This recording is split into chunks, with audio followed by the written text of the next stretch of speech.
When love turns to hate, watch out. A jilted wife takes out the competition. She was going to take care of this problem once and for all.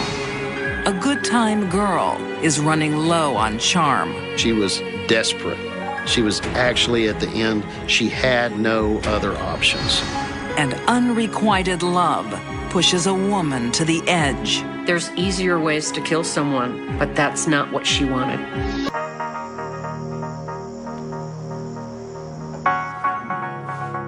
I can't believe they're all grown up. You could say empty nesters, Shannon and Roscoe Griffin, met on Cloud 9. Oh, it was a farewell gift. Their 25-year romance is courtesy of NASA. Shannon graduated with a bachelor's degree in aeronautical engineering. She was training astronauts. He was in the Air Force, and her work with NASA brought them together. But the high-stress job takes its toll. A seizure puts Shannon on indefinite sick leave. Only 3 years before the Space Shuttle Challenger exploded shortly after takeoff. I'm guessing it took quite a toll on her. 50-year-old Shannon retires to a quiet life on a farm in Worth County, Missouri. Yes, sir. No, that won't be a problem. Husband Roscoe goes along with it for a while, but at 52, he decides he's not ready to quit working. Who's that? I got the job in Kansas. Roscoe found a job teaching in Lyons, Kansas. It's a real opportunity, Shannon. I'm not moving to Kansas. We'll work something out. Shannon, we will. We'll work something out. Shannon! The once happy couple now live apart. It's approximately a 9-hour drive. He's lived part of the time in Kansas, and after a while, he was in Kansas almost all the time.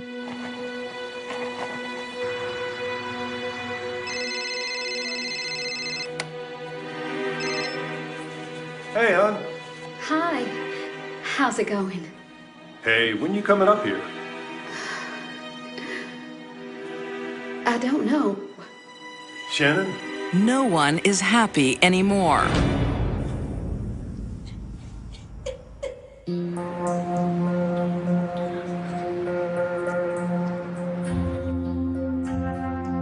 Then Roscoe suffers another blow. A close friend in the service commits suicide, leaving him devastated. Could you tell he was so depressed? No. No, he hit it well. He confides in 46-year-old doctor Irina Puskaru. Irina was a psychiatrist working for the VA hospital in Kansas.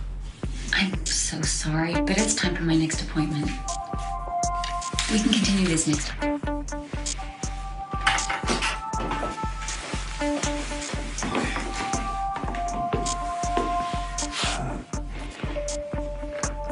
I don't suppose we could continue this over dinner.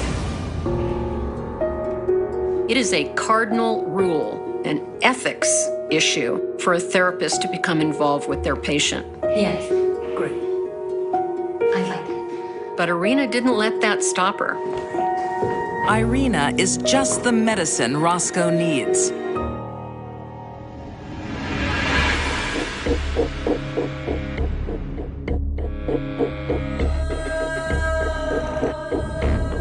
They claim they fell in love, and the relationship became romantic.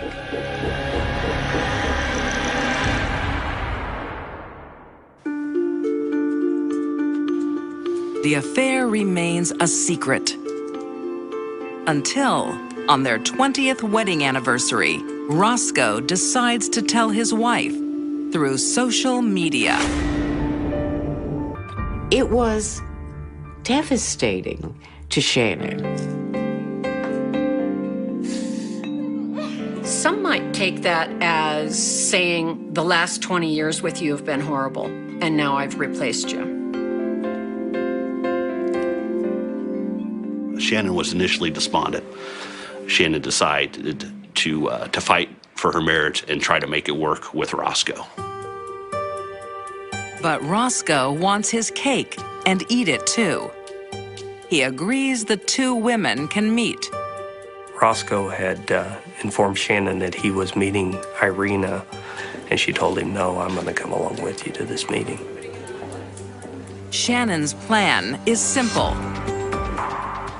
Irene, this is Shannon, my wife. She wanted Roscoe to tell Irina that the affair was over. You are going to listen to me because I'm Shannon. going to say this only calm down. once. You need to stay away from Shannon. my husband. If you do All not right, stay stop, away Shannon. from him, I will destroy you and your Shannon, career. stop. Do you hear me? It's my understanding that the meeting did not go well. You stay away from him. In Shannon! fact, just shut up, Roscoe. It was a very short meeting with some words exchanged. Does everybody in this room hear me? That this Shannon. woman is sleeping with my husband. Irina. Everybody, do they hear me? Shannon! Shut up. And they went their separate ways. Roscoe left with Shannon. Shannon seems to have won. But this is just the first round. Because Roscoe is still seeing his lover. Roscoe didn't stick to his word in ending that affair. Him and Irina continued to have contact. Shannon had a job to do. She had to save her husband. She had to save her marriage from this evil woman.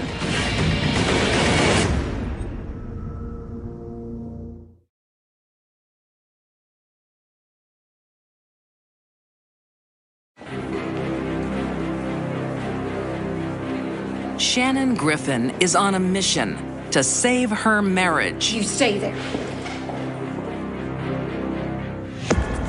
She and Roscoe attend a counseling session.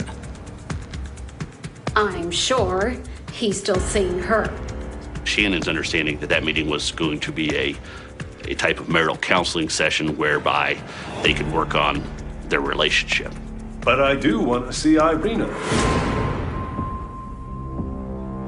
I can't help the way I feel.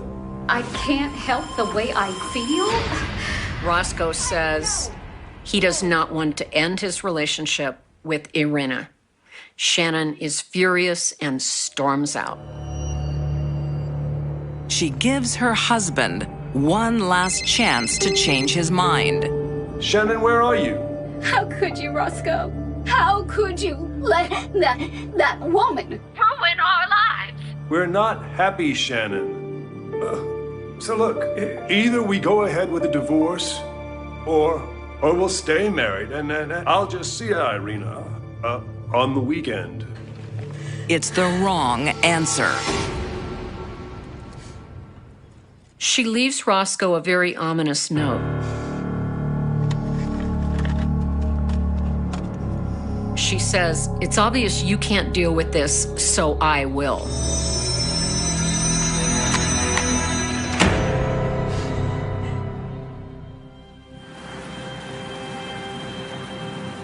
That same day, January 13th, 2012, Shannon drives 250 miles through the night to reach Gladstone, Missouri, the home of Dr. Irina Puskaru. Irina answered the door. Shannon walked into the house and Irina backed into the house.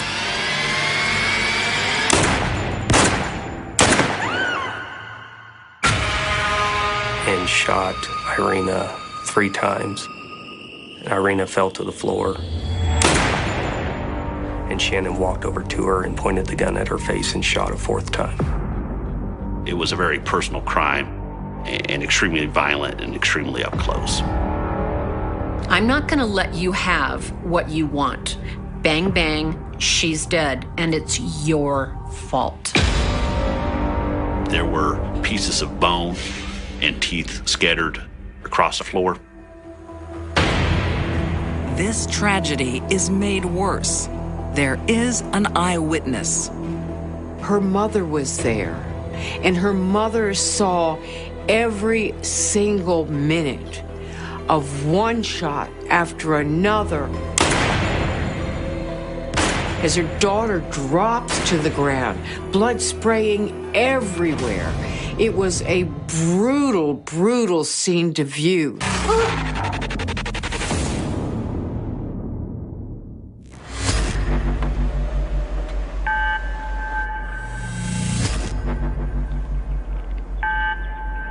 After Shannon had shot Irina, she got in her car and she made a series of phone calls. It's me. One of the phone calls she made was to Roscoe, She's dead. and she confessed I killed her. and said she had done the killing for him, This isn't the first time she's hurt someone, but it'll be the last. to protect him from, in Shannon's words, that evil woman. Roscoe then called 911. Hello? Yes. The police track her down within hours. Step out of the car, please, ma'am. She wasn't the kind of person to go on the run after committing a crime. So she gave herself up very easily and faced the music. Satisfied her job is done, Shannon happily cooperates.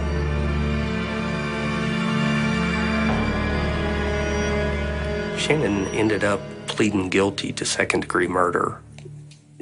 And she never went to trial. In 2015, Shannon Griffin is sentenced to 20 years for second-degree murder and 20 years for armed criminal action. Shannon didn't have a criminal history at all. She didn't even have speeding tickets. According to Roscoe, she was the type of person that would make him stop on the side of the highway to help an injured animal. She had not exhibited any kind of violent behavior prior to the shooting. Shannon, a brilliant scientist who understands the laws of physics, couldn't deal with more earthly forces. Matters of the heart are her undoing. I think Shannon wanted Irina out of the picture. I don't think this was a heat-of-the-moment thing. I think she had time to consider her crime. She just didn't want to kill Irina. She wanted to obliterate her essence. And she did.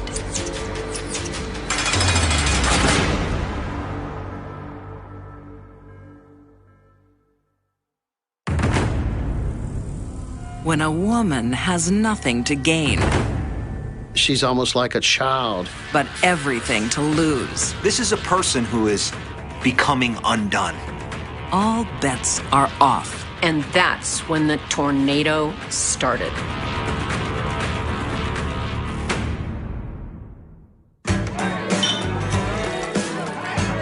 Some women like to tease. George? Hi! 36-year-old Patricia Tito is a professional. You buy me a drink? Not tonight, Tricia. Patricia Tito really thought very highly of herself and her sexual power over men. Fred? Hi! Baby. I haven't seen you in so long. You look beautiful. You buy me a drink? Sure, what you want to drink, honey? Bourbon. 2 bourbons. She works the rooms of Shreveport, Louisiana, for more than pleasure. She used her sexuality to get what she wanted. For her, it's a living. Say, any chance of a loan? She wasn't a quote-unquote prostitute, but she slept with men to get what she wanted. Come on, you know I'm worth it. All right. Patricia's method of getting money for herself was through a man's wallet.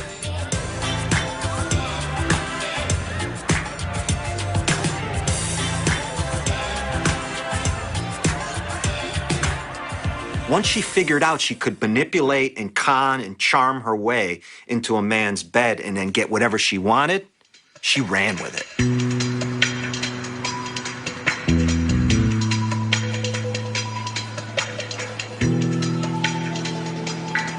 Tricia, you ain't no customer. Now get back to work.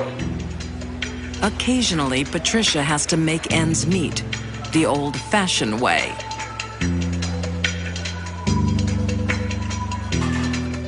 She worked a little bit on and off, but she never kept a job. Chris was self-employed in the oil business. I mean, he could take care of himself.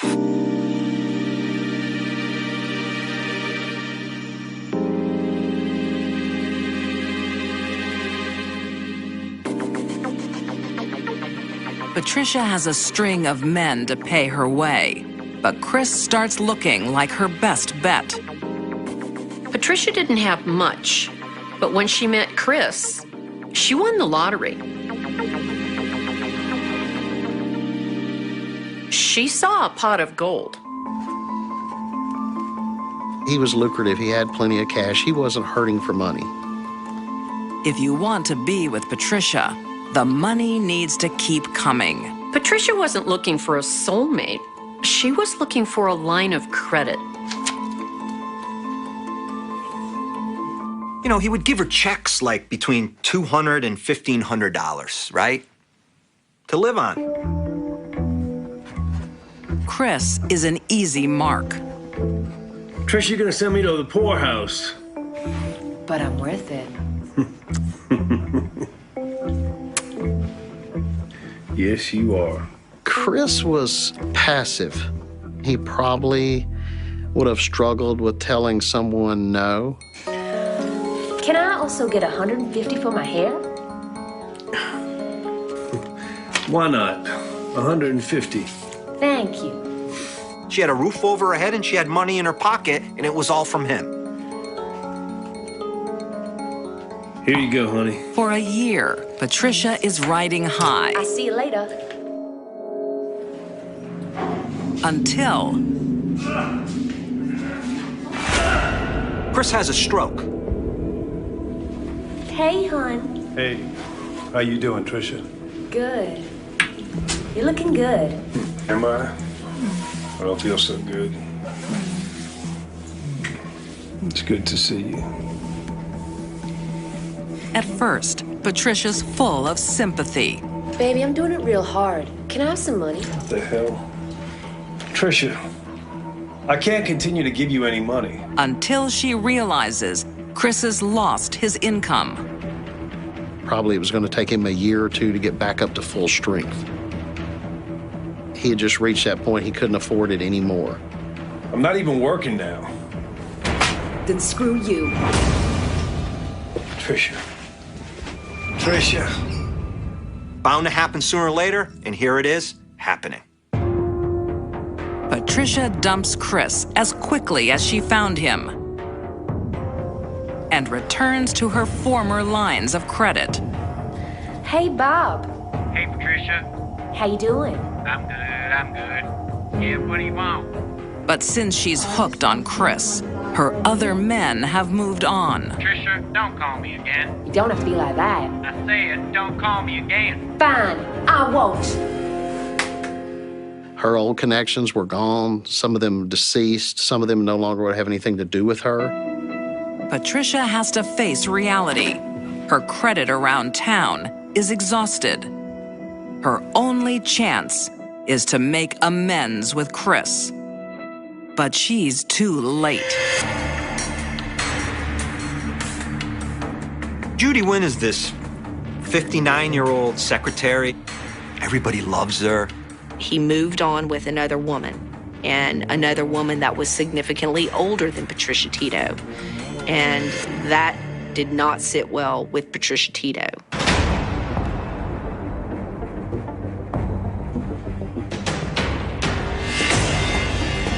Patricia was struggling to maintain what, at some point in her life, was pretty good, her looks. She was losing him. I'll get you back. And now she loses Chris to a woman 21 years older than she was. That had to hurt. A woman scorned for love, watch out. A woman scorned for love and money, that could be deadly.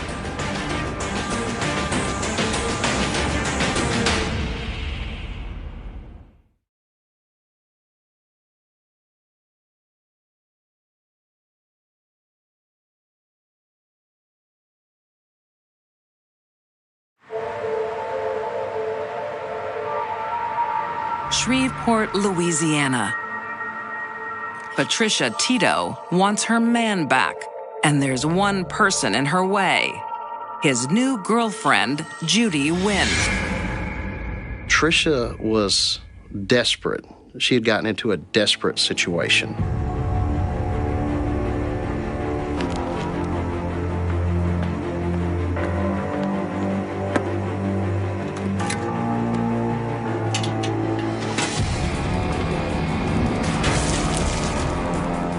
She vandalizes Judy's car by throwing paint all over it. The way I read the message, it's your car today, it's you next.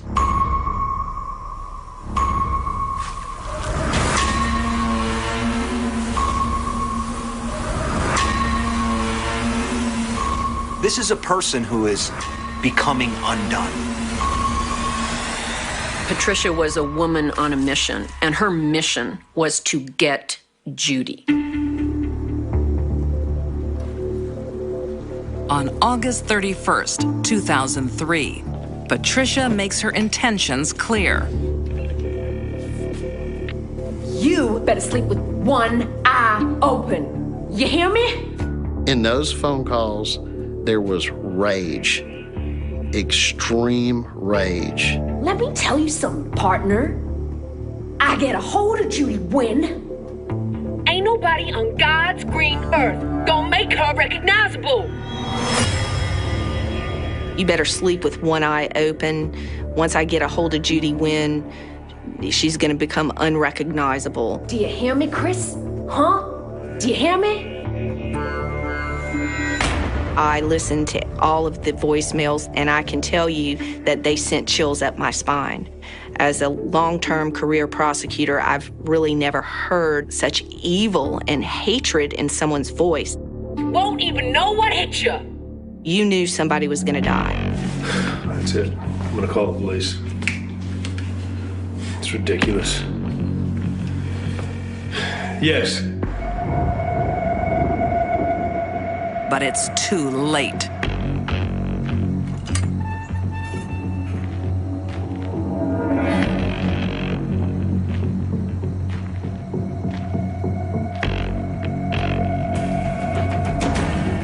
There was really no time for the police to act. Patricia Tito was ice pick crazy. She was just that full of rage and anger.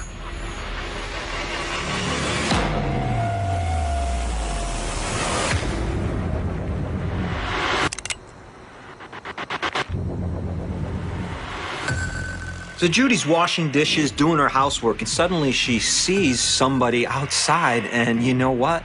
Guess who it is? It's Patricia. No one can know what was going through Judy's mind when she spotted Patricia with the gun pointed at her. She didn't even have time to respond.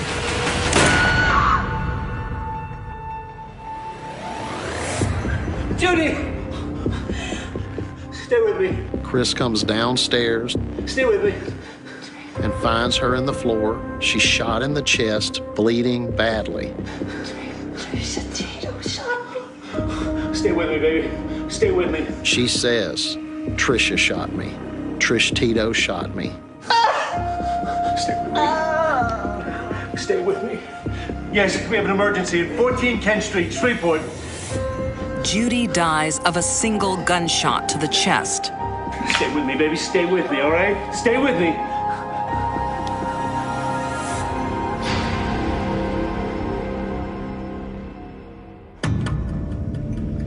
But what happens next isn't the outcome Tricia desires. Chris isn't gonna come running into her arms after she kills his girlfriend. It's not gonna happen that way, but she believes it will. Patricia Tito is wanted in relation. It's not Chris who comes running. It's the police. With a trail of evidence, a death threat, and the victim's dying testimony, Patricia is the obvious prime suspect. Here, we don't have a case that Columbo needs to step in and solve, you know? She knew her number was up. Patricia is cornered and broke with nowhere to hide. All she has now is the mercy of the justice system. She eventually just walked to the front of the police station and said that she was wanted and she was here to turn herself in. She ended up pleading guilty to manslaughter, which in Louisiana is a heat of passion killing. In 2004, Patricia Tito receives 40 years in prison for manslaughter. She will no longer be admired or bankrolled by men. For her, love is a transaction, and rejection never an option.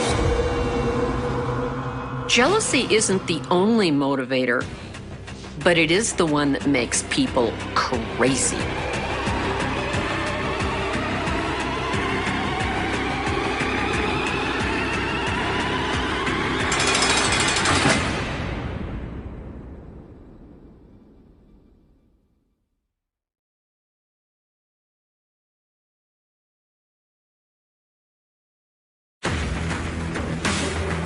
What does it take? It must have been humiliating and embarrassing. To push a good woman.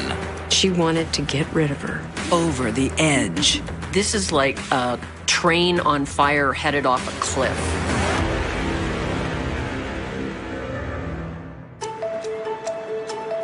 Sydney, Australia. Many migrants come here to build their dreams. Manisha Patel and her husband arrived in 2008. But within a year, they have troubles. Manisha had two serious blows in her life to deal with. One was the failure of her marriage. The second, not being able to work as an engineer in Australia. No, I got my bachelor's in India. Okay, thank you. Her qualifications were not recognised, so she took a series of less qualified jobs. That had to be hard to deal with. Manisha needs a lift. Luckily, she knows where to go. She went to an Indian matrimonial website. She wanted to make sure she found someone Indian, somebody from the same sort of background as her. That was very important to her. Niraj Dave is looking for the same thing. This site is for people who are genuinely looking for somebody to marry. Try this, try mine.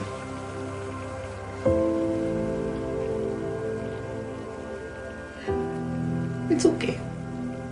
It's delicious. Their chemistry is good, and they have a lot in common. Niraj, also from India, also has a bachelor's degree in engineering and also unable to find employment in that field. They bonded. So the lovebirds nest. They became really close really quickly and moved into her shared apartment together. The future looks bright again. Manisha thinks she's found her new man. But life isn't that simple. Manisha wasn't the only woman in Niraj's life when they were living together. Niraj's parents were actively looking for a new spouse for him. Her new Romeo is seeing another woman, virtually, back in India. You look like that Bollywood actress. Which one? Priyanka Chopra? Yes, that one. A young woman in India named Purvi, and they fell for each other. My God, those eyes. Are you as beautiful in person? Well, you'll find out very soon. Purvi was a highly educated and vibrant woman. You're gonna love it here. Well, I'm scared of sharks, so I'm not coming anywhere near them. Don't worry. You'll be safe. Manisha knew none of this. Who's that? Oh, just an old friend. Manisha saw that Niraj was talking to Purvi, but Niraj had told her that Purvi was just... What? Who? arranged by our families.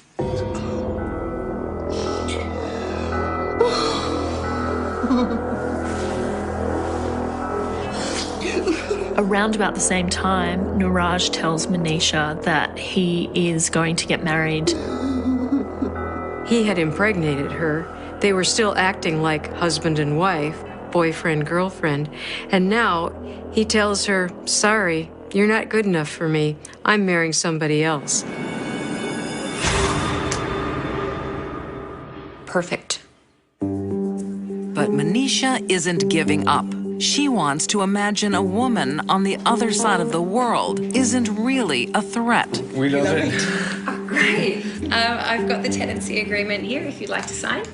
Yeah, sure. She even helps Niraj secure an apartment. He agrees that she can move in, but into the spare room. She's no longer welcome in his bed, and she must leave when his new girlfriend arrives. Manisha was willing to humiliate herself, do anything to be close to Niraj, because she was hoping to change his mind. But Manisha is on a collision course with fate. Like a train on fire headed off a cliff.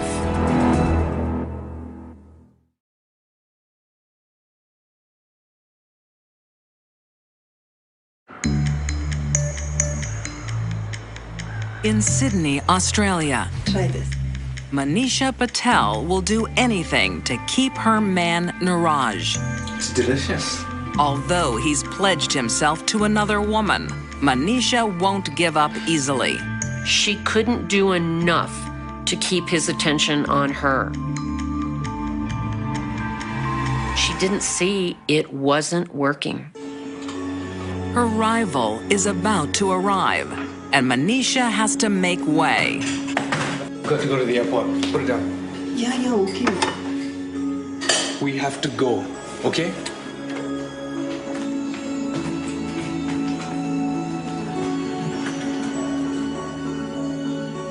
I certainly don't think Manisha gave any indication to him about how she was feeling. She bottled it up inside. I love it. And I love it.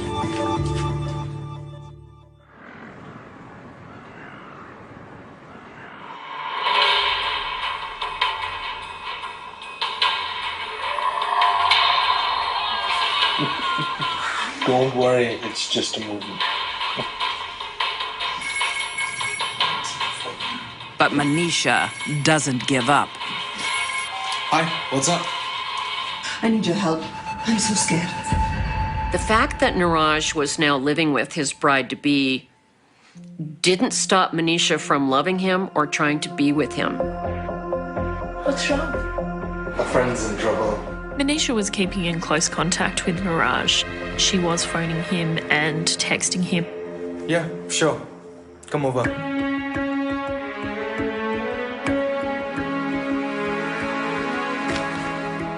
Manisha meets her replacement.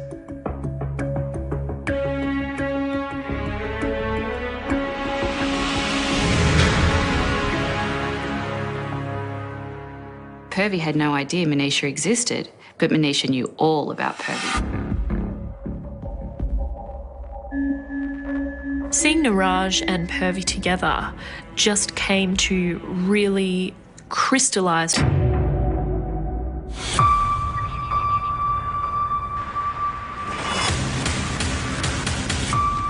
She still has a key to her old apartment. She let herself into the apartment using the keys that she had. She knew that Niraj wouldn't be there. Niraj was working as a security guard, often doing overnight shifts. Her anger had been misplaced from Niraj to Purvi, and she wanted to get rid of her. Manisha crept into the bedroom. She put her hand over Purvi's throat,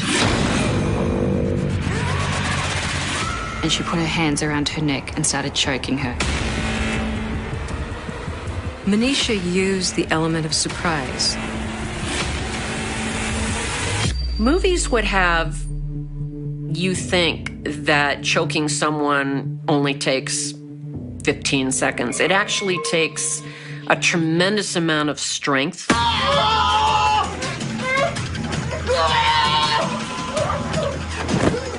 Manisha never wavered. She had a serious intent to kill.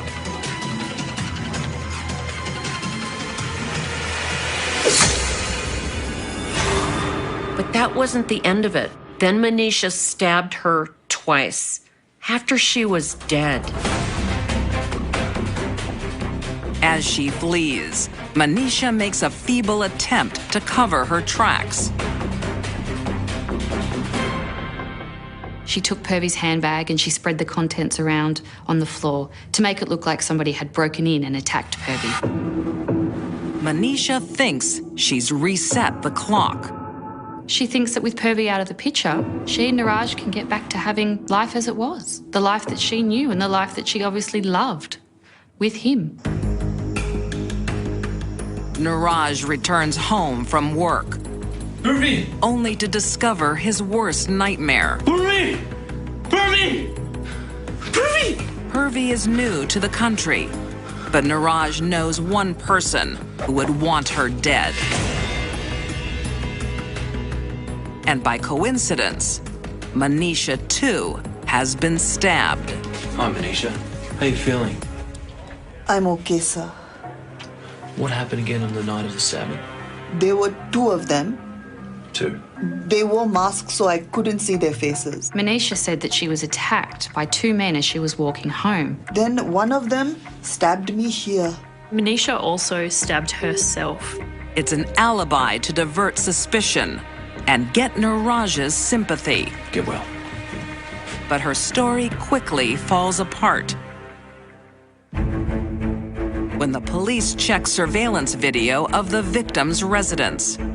Footage that showed her walking from her car to Niraj and Purvy's apartment. When confronted with the evidence, she admits to the killing, but claims self-defense. But again, her story falls short.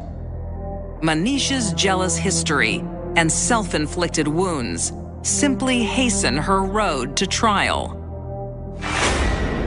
In 2015, Manisha Patel is convicted of murder and sentenced to 24 years in prison. She will be eligible for parole in 2033. Manisha is highly unlikely to kill again. Like most people convicted of murder, she had a very specific reason and motivation for doing it, and that's over. Manisha's anger stole the promising life of an innocent, hoping to make her future on the other side of the world. Purvy is the victim of someone who, under different circumstances, might have been a friend. Manisha had never been in trouble with the law before. She'd always been a good person.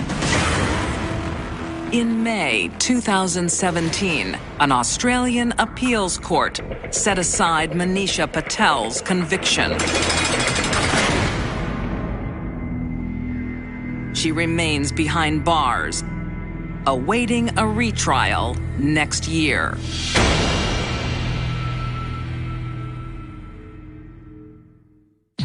These deadly women couldn't accept rejection. Shannon Griffin assassinated her rival. Patricia T. At 6:12 a.m., the stairwell smelled like iron and wet concrete, the kind of cold that crawls up your calves and settles in your bones. And a woman on the third floor paused with her hand on the rail because she thought she heard breathing where no one should be breathing, a soft, animal sound slipping through the cracks of a building that had learned how to keep secrets. The door to apartment 3B was ajar. Not kicked in, not forced, just left open like a question no one wanted to answer. And inside the light was wrong, the morning sun slicing the room into clean lines that refused to touch the dark pool near the sofa. This is how it begins in Berlin, 2001. Not with a scream, not with sirens, but with a quiet that feels rehearsed, deliberate, as if the city itself has decided to hold its breath. They will say later that the victim lived alone, that she paid her rent on time, that she worked regular hours and drank her coffee black, that she smiled at neighbors without inviting them in. They will say she was careful, They will say there were no signs of a struggle until you knew where to look, until you noticed the overturned photo frame, the thin line of blood on the door jamb, the absence of something personal that should have been there. They will say a lot of things after the fact when the facts are already contaminated by shock.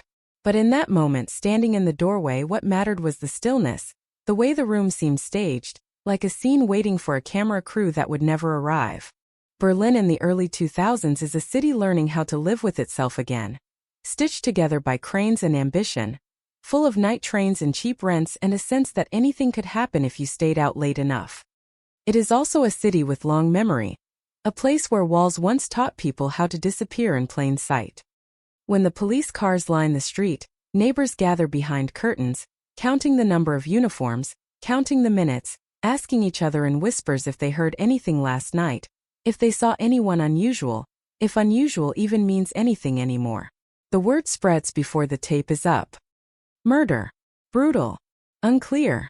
Inside, the investigators move carefully, gloves snapping, cameras clicking, the air thick with the smell of chemicals and something older. The victim's name will be released later, but for now she is a body, a set of measurements, a timeline that already has holes punched through it. Time of death estimated between midnight and 3. No forced entry. No immediate murder weapon found. The windows are closed. The locks intact. Whoever did this either belonged here or knew how to pretend they did. That's the first sentence written in a notebook that will fill and refill over the next years. A sentence that feels neat and satisfying and is completely useless. By noon, the headlines are sharpening their teeth. Berlin apartment killing shocks community. Young woman found dead in Prenzlauer Berg. By evening, the word cold case is already being whispered by people who don't know yet how patient this story is going to be. The detectives knock on doors. Most people say they heard nothing. Some say they heard footsteps. One says there was a man in the hallway quiet, carrying a box like he was moving out. A box. It's always a box. Someone mentions a clerk from a nearby office building, a man who takes the same route every day, who nods but never speaks, who smells faintly of paper and ink. The note is written down. It will sit there for a long time. The victim's life is unspooled under fluorescent lights. Bank statements. Phone records.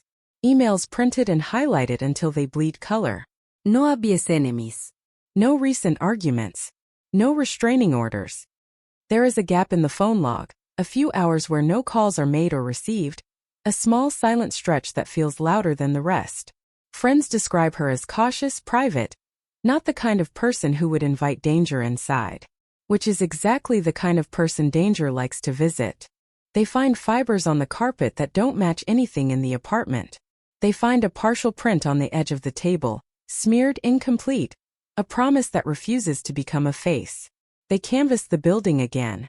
The woman from the 3rd floor repeats her story about the breathing. The man downstairs insists he was asleep. The couple across the hall argue about whether they were home at all. Memory begins to bend under pressure, and the pressure is relentless. Everyone wants to be helpful. Everyone wants to be done. Days turn into weeks. The murder weapon doesn't surface. The fibers don't sing. The print doesn't match anyone in the database. The box becomes a joke among the younger officers, a symbol of how thin the trail already feels. And yet the name of the clerk keeps reappearing, not loudly, not accusingly, just enough to irritate. He works late sometimes. He keeps to himself. He lives 3 stops away on the tram line. He was seen near the building that night, maybe, or maybe it was another man who looks like him because in this city, everyone looks like someone else. They bring him in for a conversation. He arrives on time.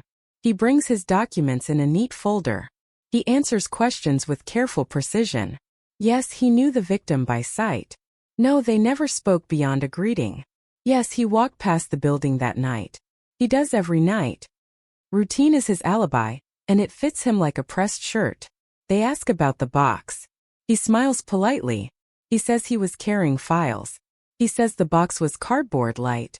He says he went straight home. He says he slept.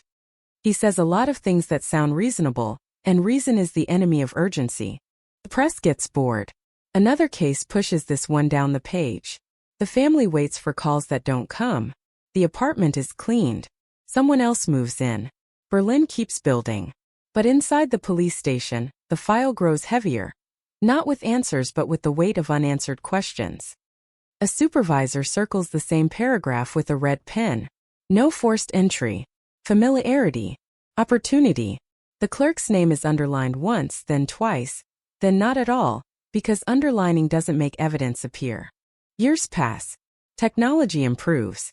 Old evidence is pulled from boxes and held up to new machines like relics offered to modern gods. The fibers are tested again. The partial print is scanned, enhanced, stretched to the point of distortion. There is a hit that isn't a hit, a near match that leads nowhere. The clerk has changed jobs.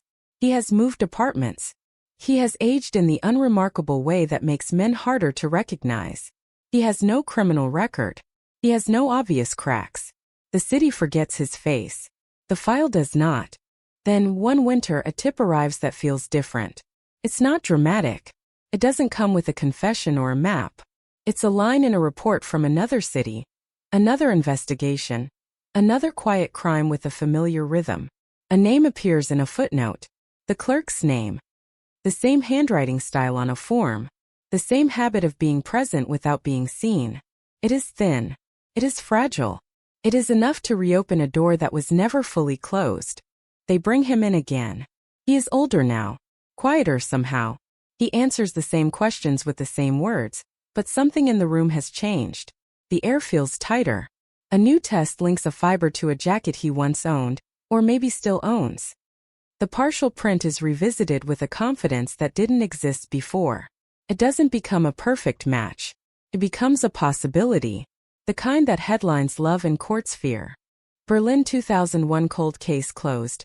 The papers will eventually say, when the arrest is made years later, when a quiet clerk is linked to a brutal murder with a chain of evidence that looks strong from a distance and frayed up close.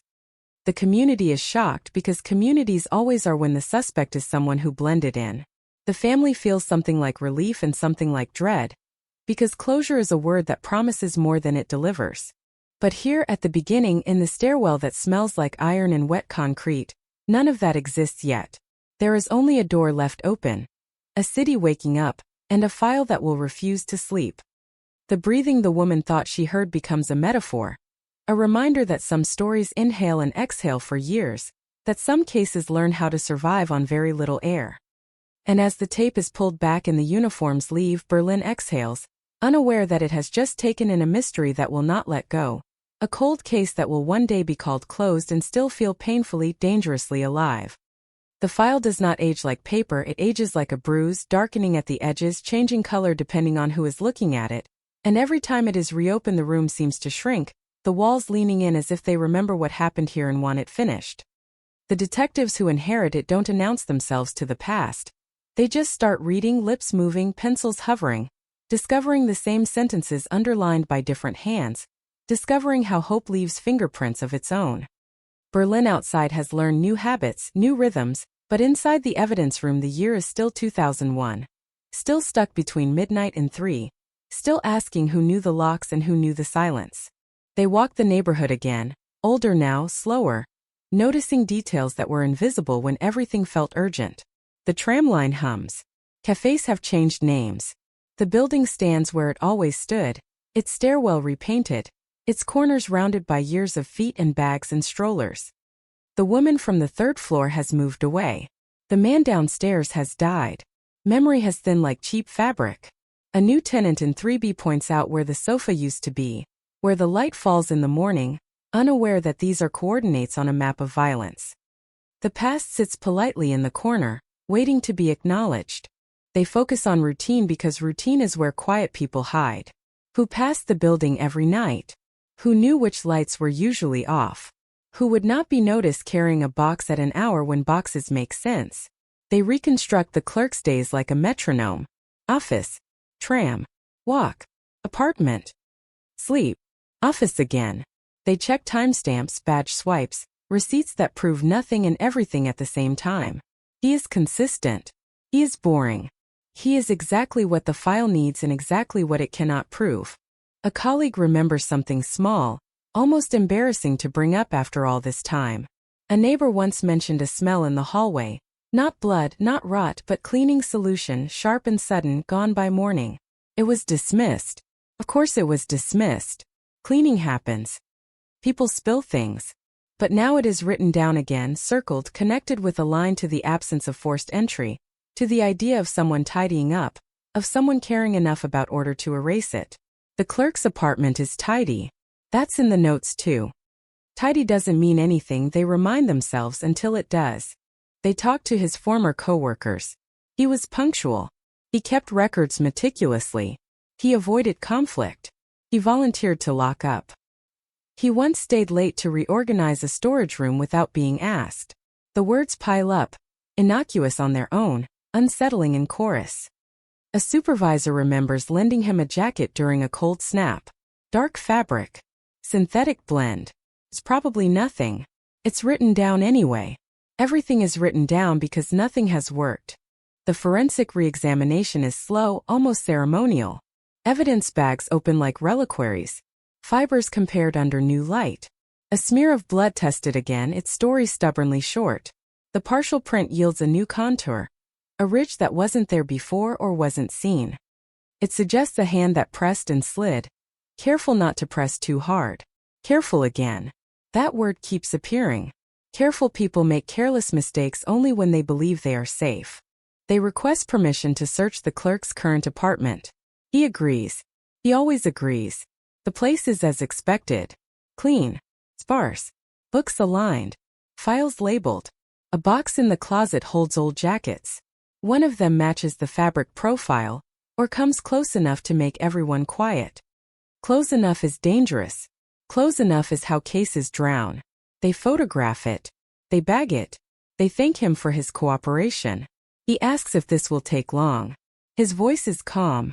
His eyes are not. The media catches the scent. A cold case unit. A renewed push. Headlines sharpen again, dragging the year back into the present. Friends of the victim speak to cameras, faces older, voices steadier. Anger tempered into something like endurance. They want answers. They want an end. The phrase quiet clerk starts to circulate. A hook that makes people lean in. Quiet people are supposed to be safe. Quiet people are supposed to be boring. The idea that boring could be brutal feels like a betrayal. Interviews are replayed. Audio enhanced. Pause is measured. A breath counted. The clerk's statements are consistent down to the syllable. That consistency becomes suspicious in a room full of men and women who know how memory stumbles. They ask him again about the night. He repeats himself. He does not ask why they are asking again. He does not get angry. He does not volunteer anything new. He simply waits for the questions to end. Waiting is a skill he has mastered. They build a timeline with pins and string, old-fashioned, almost theatrical. Midnight to 3. The tram schedule. The weather. A rain that could have washed away footprints. The neighbor's breathing sound. The box. The smell. The fibers. The jacket. It looks compelling from across the room. Close it trembles. Every pin could be pulled out by a good lawyer. Every string could be cut by a reasonable doubt. Someone suggests looking at other cases. Similarities are dangerous too, but absence of comparison is worse.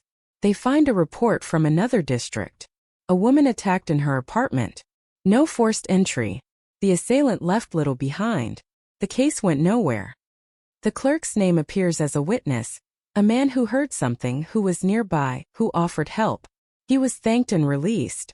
It means nothing. It means everything. Patterns are only visible after they repeat. They confront him with this. He listens. He nods. He says he tries to help when he can. He says cities are lonely. He says he believes in order. Order again. He uses the word like a prayer. The room goes quiet. An officer shifts in his chair. This is the moment that movies love, the moment when a man cracks, when truth spills out like water.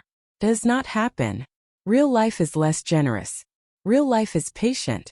The decision to arrest is not dramatic. It arrives like a bureaucratic weather system, built from memos and meetings, and the fear of missing something that will never forgive you. They arrest him in the morning. He does not resist. He asks for his coat. The cameras catch his face as he steps into the street, a face that could belong to anyone you passed on the tram. The headline writes itself. The community recoils. People check their locks. People remember nodding to him. People remember nothing at all. In the interrogation room, the lights are unforgiving. The questions circle back on themselves. Evidence is laid out in a careful arc: fibers, jacket, proximity, opportunity, other cases. He listens. He corrects a date. He points out an error in a transcript. He does not confess. He does not deny with passion. He denies with precision. Precision is a weapon when you know how to use it. Outside, the word close starts to appear. Tentative at first, then bold. Berlin wants this finished. The family wants this finished. The detectives want to sleep. But the case resists being wrapped up neatly. The fiber match is challenged. The print is partial. The other cases remain circumstantial. The box is still a box. The breathing is still a sound that could be anything. The smell is still a memory filtered through years. Court dates loom. Experts argue. Timelines are stretched and compressed. The clerk's life is dissected in public. His habits framed as motives. His silence framed as guilt. He sits still, hands folded, the embodiment of restraint. Somewhere in the courtroom, the air feels like that stairwell again, cold and metallic, a place where something unseen is breathing. And beneath it all, the question persists, low and relentless. Did they find the right man? Or did they finally find a story that fit? The file waits for an answer it may never receive, heavy with ink and intention, as the city leans forward, listening, convinced that this time the quiet will break, unaware that some silences are not meant to be shattered, only carried forward year after year, like a box that never gets set down. The courtroom smells different from the stairwell, less metallic, more polished wood and recycled air, but the tension is the same, a pressure that makes people sit straighter than they want to, that turns every cough into an interruption. Berlin shows up early, journalists with notebooks open like traps, relatives clutching coats they don't need, students watching because history is supposed to be instructive. The clerk is let in without ceremony. He looks smaller here, reduced by distance and expectation. A man who once blended into corridors now framed by the geometry of guilt. The prosecution begins with confidence sharpened by repetition. They talk about opportunity, about familiarity, about a quiet man who knew how to move without being noticed. They lay out the timeline again: midnight to 3, the tram, the walk, the building. They show photographs of fibers magnified into landscapes, of a jacket turned into an exhibit, of a partial print coaxed into something like a fingerprint. They speak the language of inevitability, as if the conclusion is a destination everyone has already agreed to visit. The defense listens, taking notes, letting the words pile up. When their turn comes, they dismantle without raising their voice. Fibers are common. Jackets are shared. Partial prints are ghosts. They remind the room that proximity is not proof, that routine is not motive, that quiet is not violence. They ask why there is no murder weapon, why there is no confession, why there is no witness who saw anything more than a box. The box again. It floats between the tables like a bad joke no one laughs at. Expert witnesses argue over millimeters and probabilities. One says the fiber match is compelling. Another says it is suggestive at best. A third says it should never have been presented this way. The jury watches faces, not slides. Faces tell stories slides can't. The clerk's face tells almost nothing. The victim's family watches him anyway, searching for something to anchor their grief, something solid enough to carry. Outside the courtroom, the city debates. Radio hosts speak in absolutes. Columnists hedge. Online forum Scharpenkniv. Some people want a monster. Some people want an ending. Some people want to believe that order exists, that quiet men are predictable, that violence announces itself. The phrase "cold case closed" is repeated until it loses meaning, until it becomes a slogan instead of a promise. The trial stretches on, days blurring into a procedural rhythm that grinds emotion down to filings and objections. The clerk's past is excavated inch by inch, a childhood marked by rules, a youth spent avoiding trouble, an adulthood defined by structure. Nothing leaps out.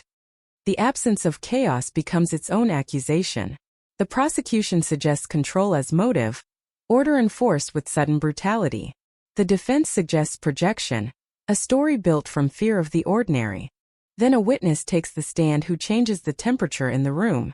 A former colleague, nervous, hands shaking, admits to something he didn't mention before.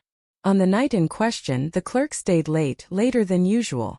They remember because they joked about it because it was rare. He left carrying a box. Cardboard. Light. The room leans forward. The clerk looks at the table. The defense objects. The judge allows it. The box lands again, heavier this time. Cross-examination peels the memory apart. How sure are you about the date? How sure are you about the box? Could it have been another night? Another man? The witness falters. Memory bends. The box shrinks back into ambiguity. The temperature drops. The room exhales. A forensic analyst testifies about trace evidence, about transfer and persistence, about how fibers travel and linger. It is meticulous, precise, and devastatingly inconclusive. The clerk's jacket could have been there. Could have been anywhere. The partial print could belong to him. It could belong to someone else with similar ridge patterns. Probability is not certainty. Certainty is what everyone wants. As the days pass, fatigue sets in. The jury's eyes glaze. The family's shoulders sag. The clerk remains composed. A study in restraint that some interpret as guilt and others as survival. The word reasonable becomes a battlefield. Reasonable doubt. Reasonable inference. Reasonable people disagreeing in a room that feels too small for the stakes it carries. When closing arguments arrive, they are less about evidence than about stories. The prosecution tells a story of a man who hid behind normalcy, who learned how to be invisible, who struck when opportunity presented itself and erased his tracks with care. The defense tells a story of a system desperate for closure, of a city that mistook quiet for threat, of a case patched together from fragments because fragments were all that remained. Both stories sound plausible. That is the problem. The jury retreats. Time stretches. Outside, cameras wait. Inside, the clerk sits alone, hands folded, breathing measured. Somewhere in Berlin, a tram rattles along its route, unchanged by verdicts. Somewhere else, an apartment door opens and closes without consequence. Life does not pause for deliberation. When the jury returns, the room fills with a sound that is not applause and not silence, a collective tightening. The verdict is read slowly, words placed carefully. Not guilty. The sound that follows is confusion made audible. Gasps. Murmurs. A sharp intake of breath from the family. The clerk closes his eyes for a moment that could be relief or something else entirely. The judge reminds everyone that a verdict is not a declaration of truth, only of proof. The clerk is released. Cameras capture his exit, the way he adjusts his coat, the way he avoids looking at anyone. Outside, opinions harden instantly. Some call it justice. Some call it failure. The phrase cold case closed disappears from headlines, replaced by questions and accusations. The detectives watch from the back, faces carved by years of investment. They know what acquittal does to a file. It does not erase suspicion. Complicates it. The clerk is free, but the case is not solved. It hangs in a legal limbo that feels worse than before, because now it has tasted conclusion and found it wanting. Appeals are discussed. Civil suits whispered. The family speaks to the press, voices steady but eyes hollow. They thank those who tried. They say they will keep asking. The clerk returns to a life that will never be normal again. Every routine now charged with meaning, every silence interpreted. He moves carefully through a city that has learned his name. Years later, new evidence is rumored. A confession from a dying man that goes nowhere. A tip that evaporates under scrutiny. A box found in a basement that turns out to be nothing. Each development flickers hope and extinguishes it. The file grows heavier still, now burdened by acquittal and doubt. In police training rooms, the case becomes a lesson. The dangers of confirmation bias. The seduction of narrative. The limits of forensics. In cafes, it becomes a story people half remember, misquote, argue about. In the building on Prenzlauer Berg, life continues, stairwell repainted again. The smell long gone, the morning light unchanged. And somewhere beneath all of it, the question persists, sharpened by the verdict rather than softened by it. If not him, then who? If not now, then when? The city listens to itself at night, to footsteps and breathing and the ordinary sounds that become ominous when a story refuses to end. The case is no longer young, no longer new, but it is not at rest. It waits like a file on a shelf that seems to hum when the lights are off, reminding anyone who passes that closure is a word people use when they are tired, and truth does not always arrive on schedule. After the acquittal, the city pretends to move on, but it does so unevenly, like a body favoring an old injury. Officially, the clerk is free. Unofficially, he is marked.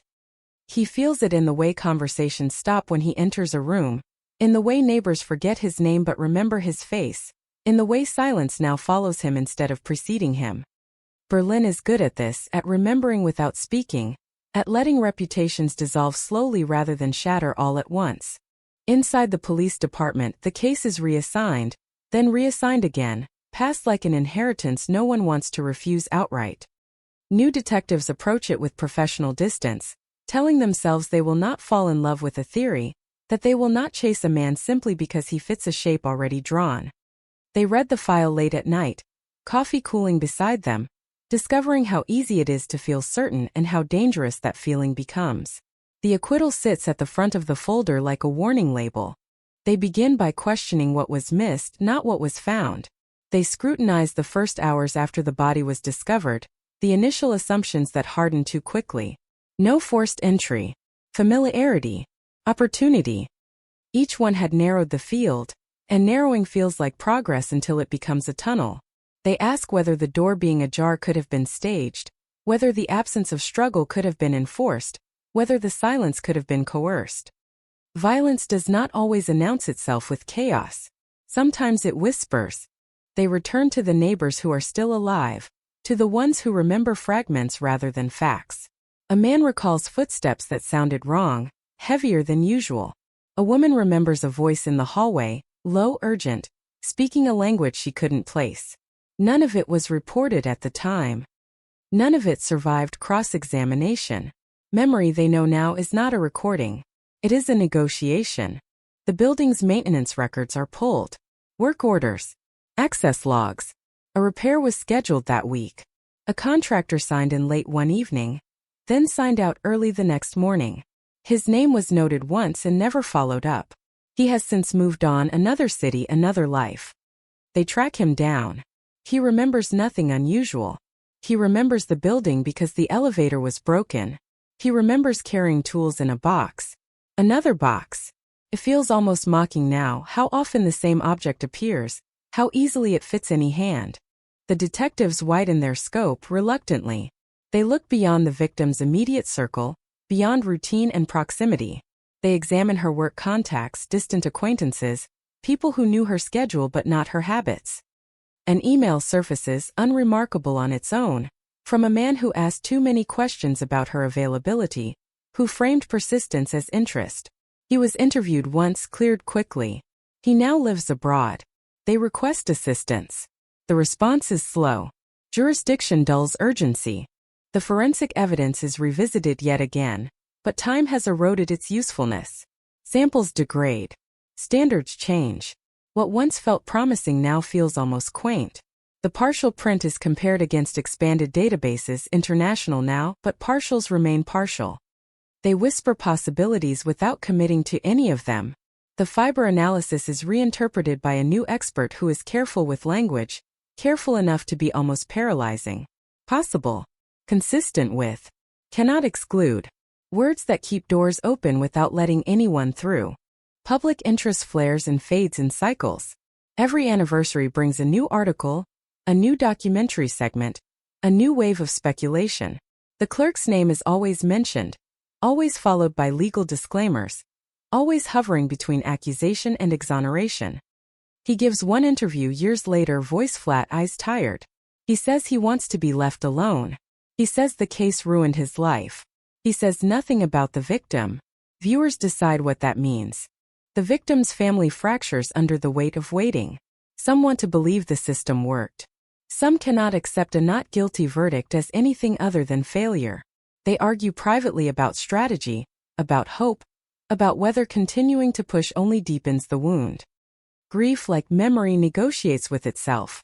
Does not settle easily. A young detective notices something old, something overlooked because it didn't fit the narrative that formed too early.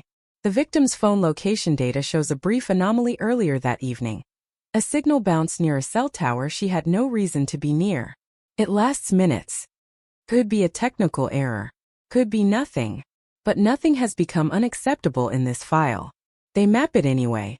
The location corresponds to a small park, poorly lit, quiet at night. She may have passed through. She may have met someone. No witnesses come forward. Cameras from that era are grainy, unreliable, mostly gone. They consider the possibility that the apartment was not the beginning. That whatever happened there was the end of a sequence already set in motion. If that is true, then familiarity with the building becomes less important than control over the victim. Control again. The word returns, persistent as a bruise. Another case surfaces from the archives, this one older, this one unsolved. Different district. Similar restraint. Similar absence of chaos. The suspect in that case died years ago, but his associate did not. That associate lives quietly now, runs a small business, has no record since. He is interviewed. He is cooperative.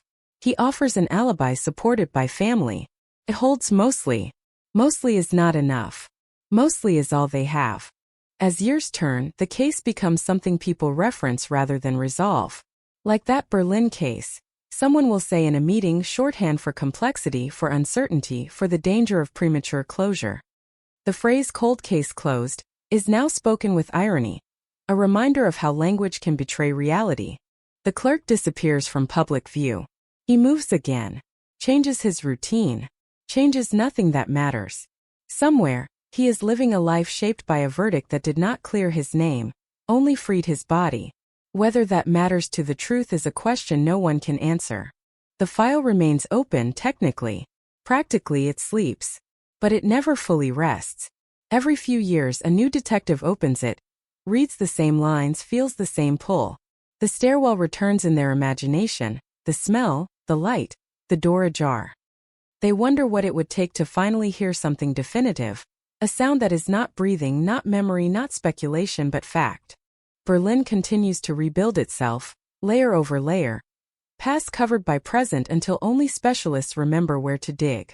Yet some stories resist being buried. They seep through cracks, surface unexpectedly, remind the city that not all violence announces itself, and not all endings arrive when summoned.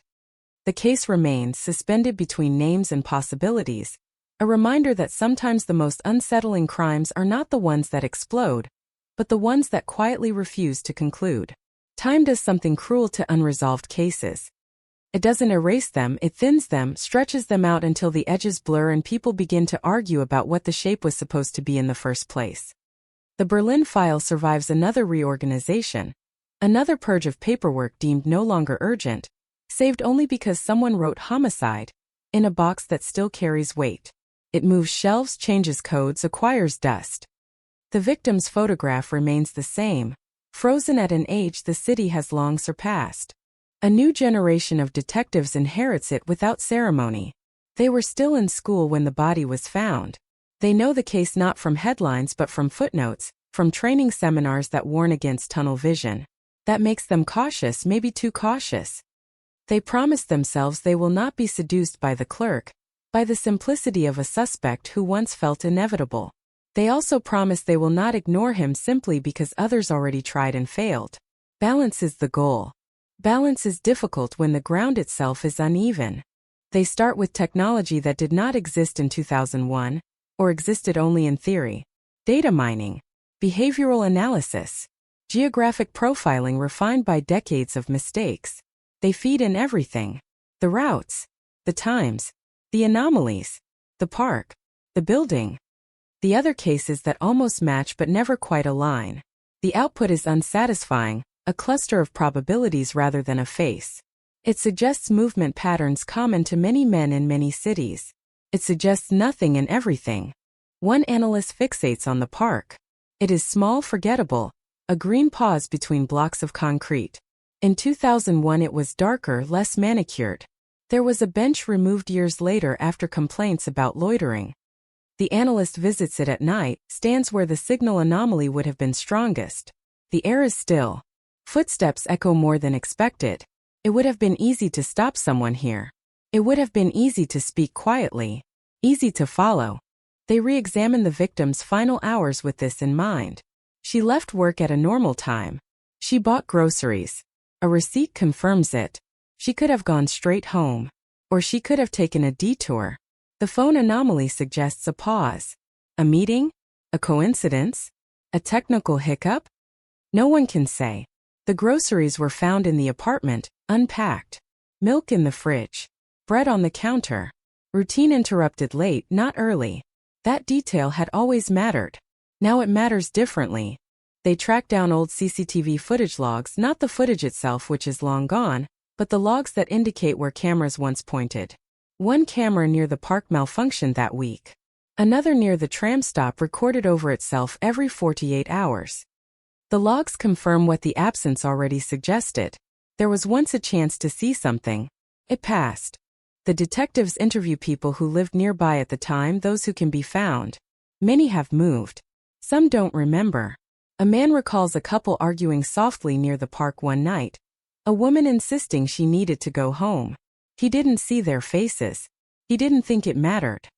A woman remembers a man standing too close to someone on the tram platform, close enough to be intimate or threatening depending on context. Context is gone.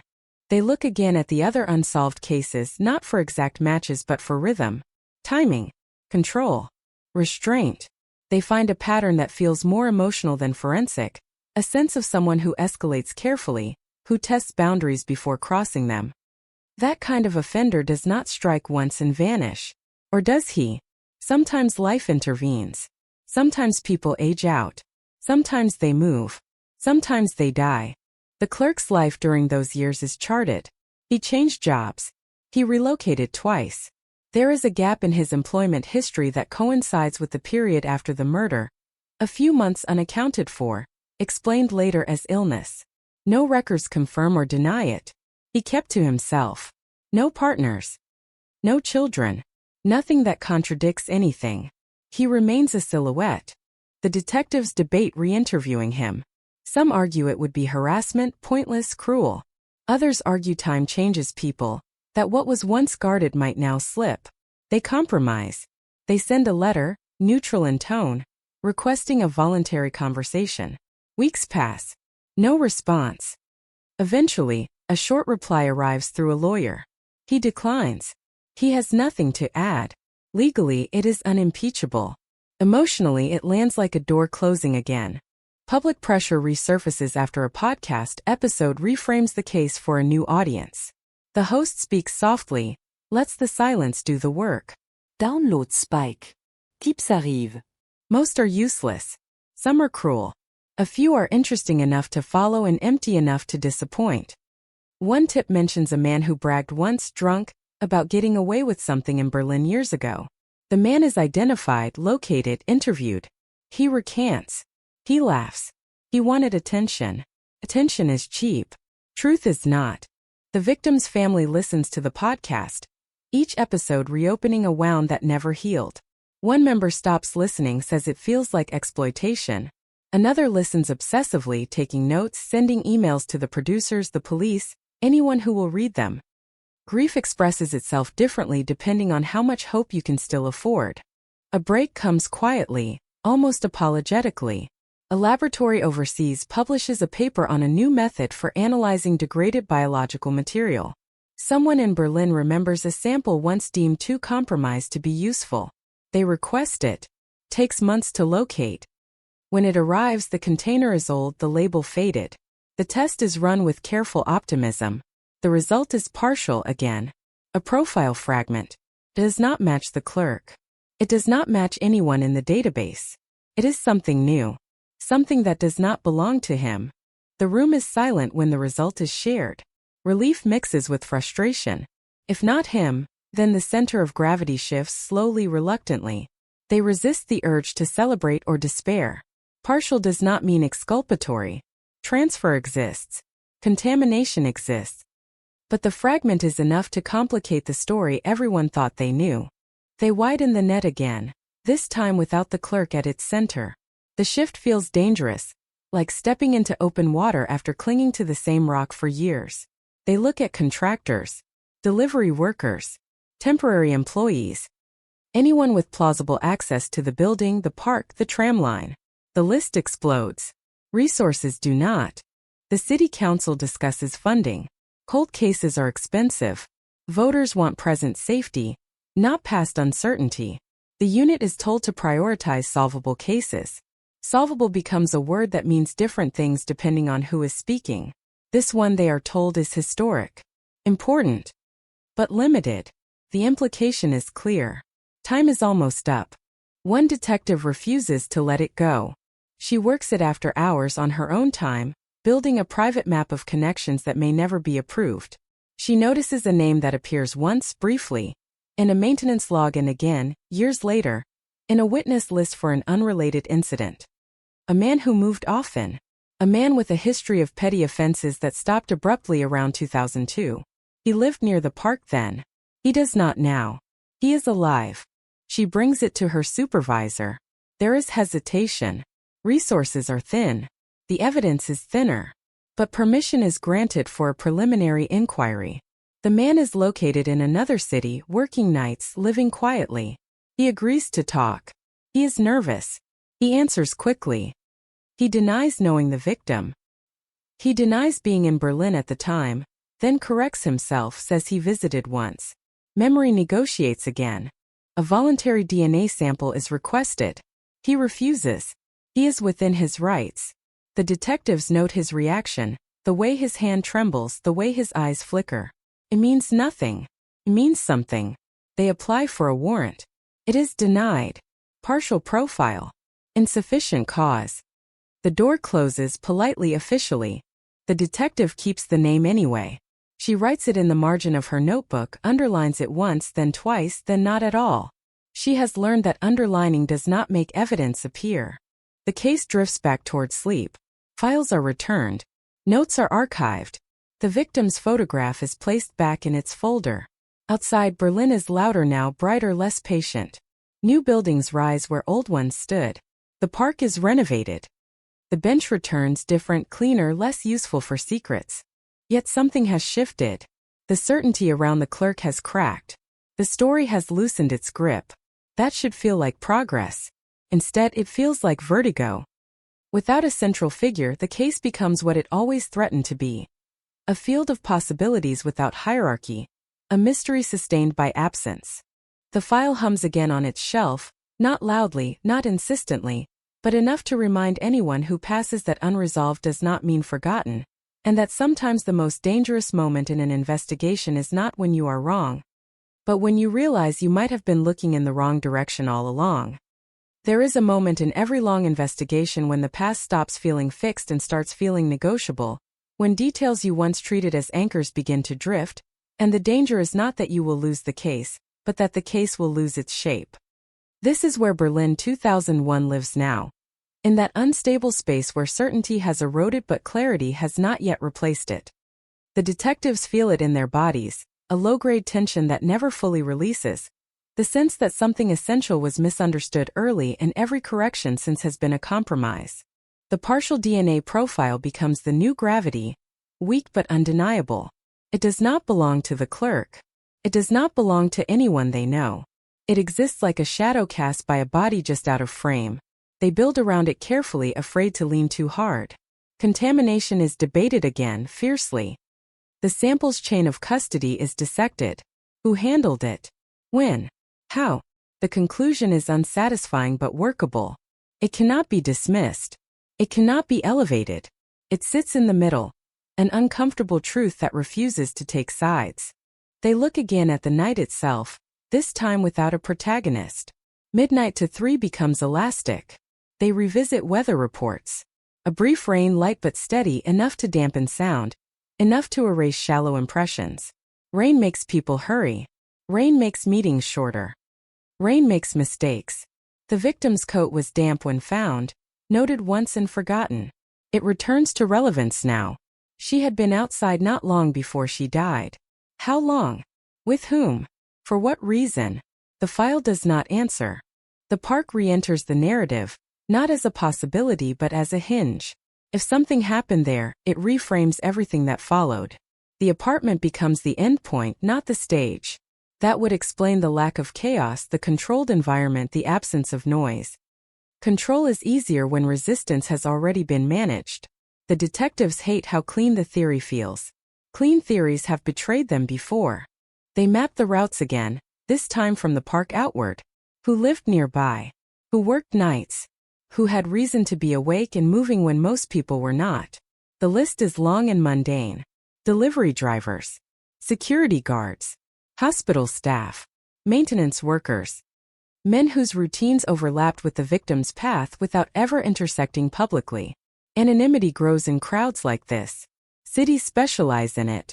One name from the margin returns, stubborn and quiet. The man with the stop defenses. The man who moved often. The man who refused DNA. His timeline is rebuilt with obsessive care. He was in Berlin around the time of the murder. That much is now solid. He lived within walking distance of the park. He worked irregular hours. After 2001, his record goes quiet. No charges. No arrests. Silence can mean reform. Silence can mean caution. They find an old associate of his, a woman who knew him briefly in the early 2000s.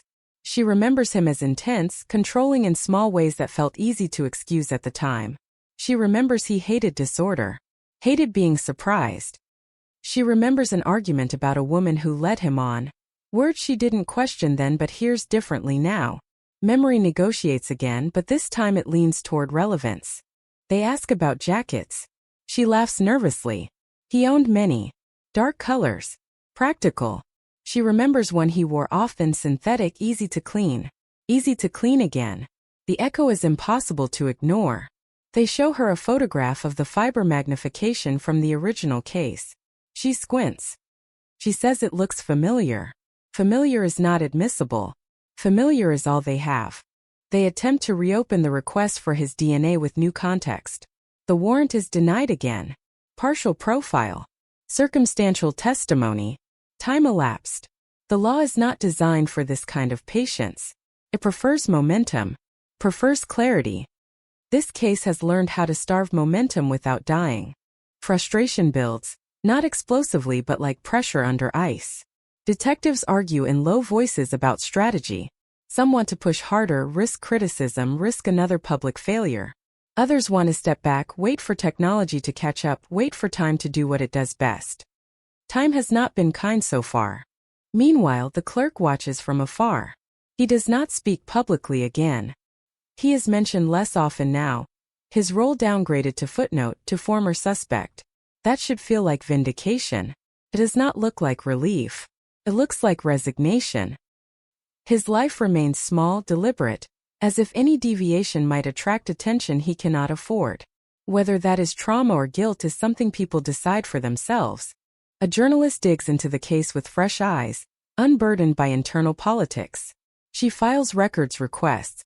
She interviews retired officers who are freer with their doubts now. One admits they fixated too early. Another insists they were right all along. The contradictions make good copy. They also make the truth harder to see.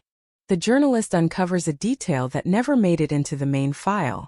A taxi receipt found in the victim's trash, dated the evening of the murder. Short ride. Unremarkable destination. It was assumed to be from earlier in the week. No one verified it. The taxi company still exists. Old logs are archived. It takes time, but eventually a driver is identified. He remembers her vaguely. He remembers a man with her, quiet, sitting in the front seat. He does not remember where he picked them up. He remembers dropping them near the park. The revelation lands like a dull thud. Not loud but deep. A taxi changes the geometry. It suggests intention. It suggests a meeting arranged rather than accidental. The driver cannot identify the man. Too long ago. He says the man paid. Cash. He says they did not argue. They barely spoke. Silence again. The detectives verify what they can. The receipt is genuine. The timing aligns. This was missed. This matters. They revisit the phone records with new urgency. The anomaly now feels less like a glitch and more like a breadcrumb. The victim did not wander into the park. She was delivered there. They reapproach the man from the margin with this information. He is defensive now. He says he does not remember that night. He says many nights were the same. He says he took taxis often. He says nothing they can prove is new. They watch his hands. They listen to his breathing. They know better than to confuse instinct with evidence. Public reaction to the journalist's piece is immediate. The narrative shifts again. The clerk fades further. A new face, unnamed but described, enters the imagination. Social media fills in blanks recklessly.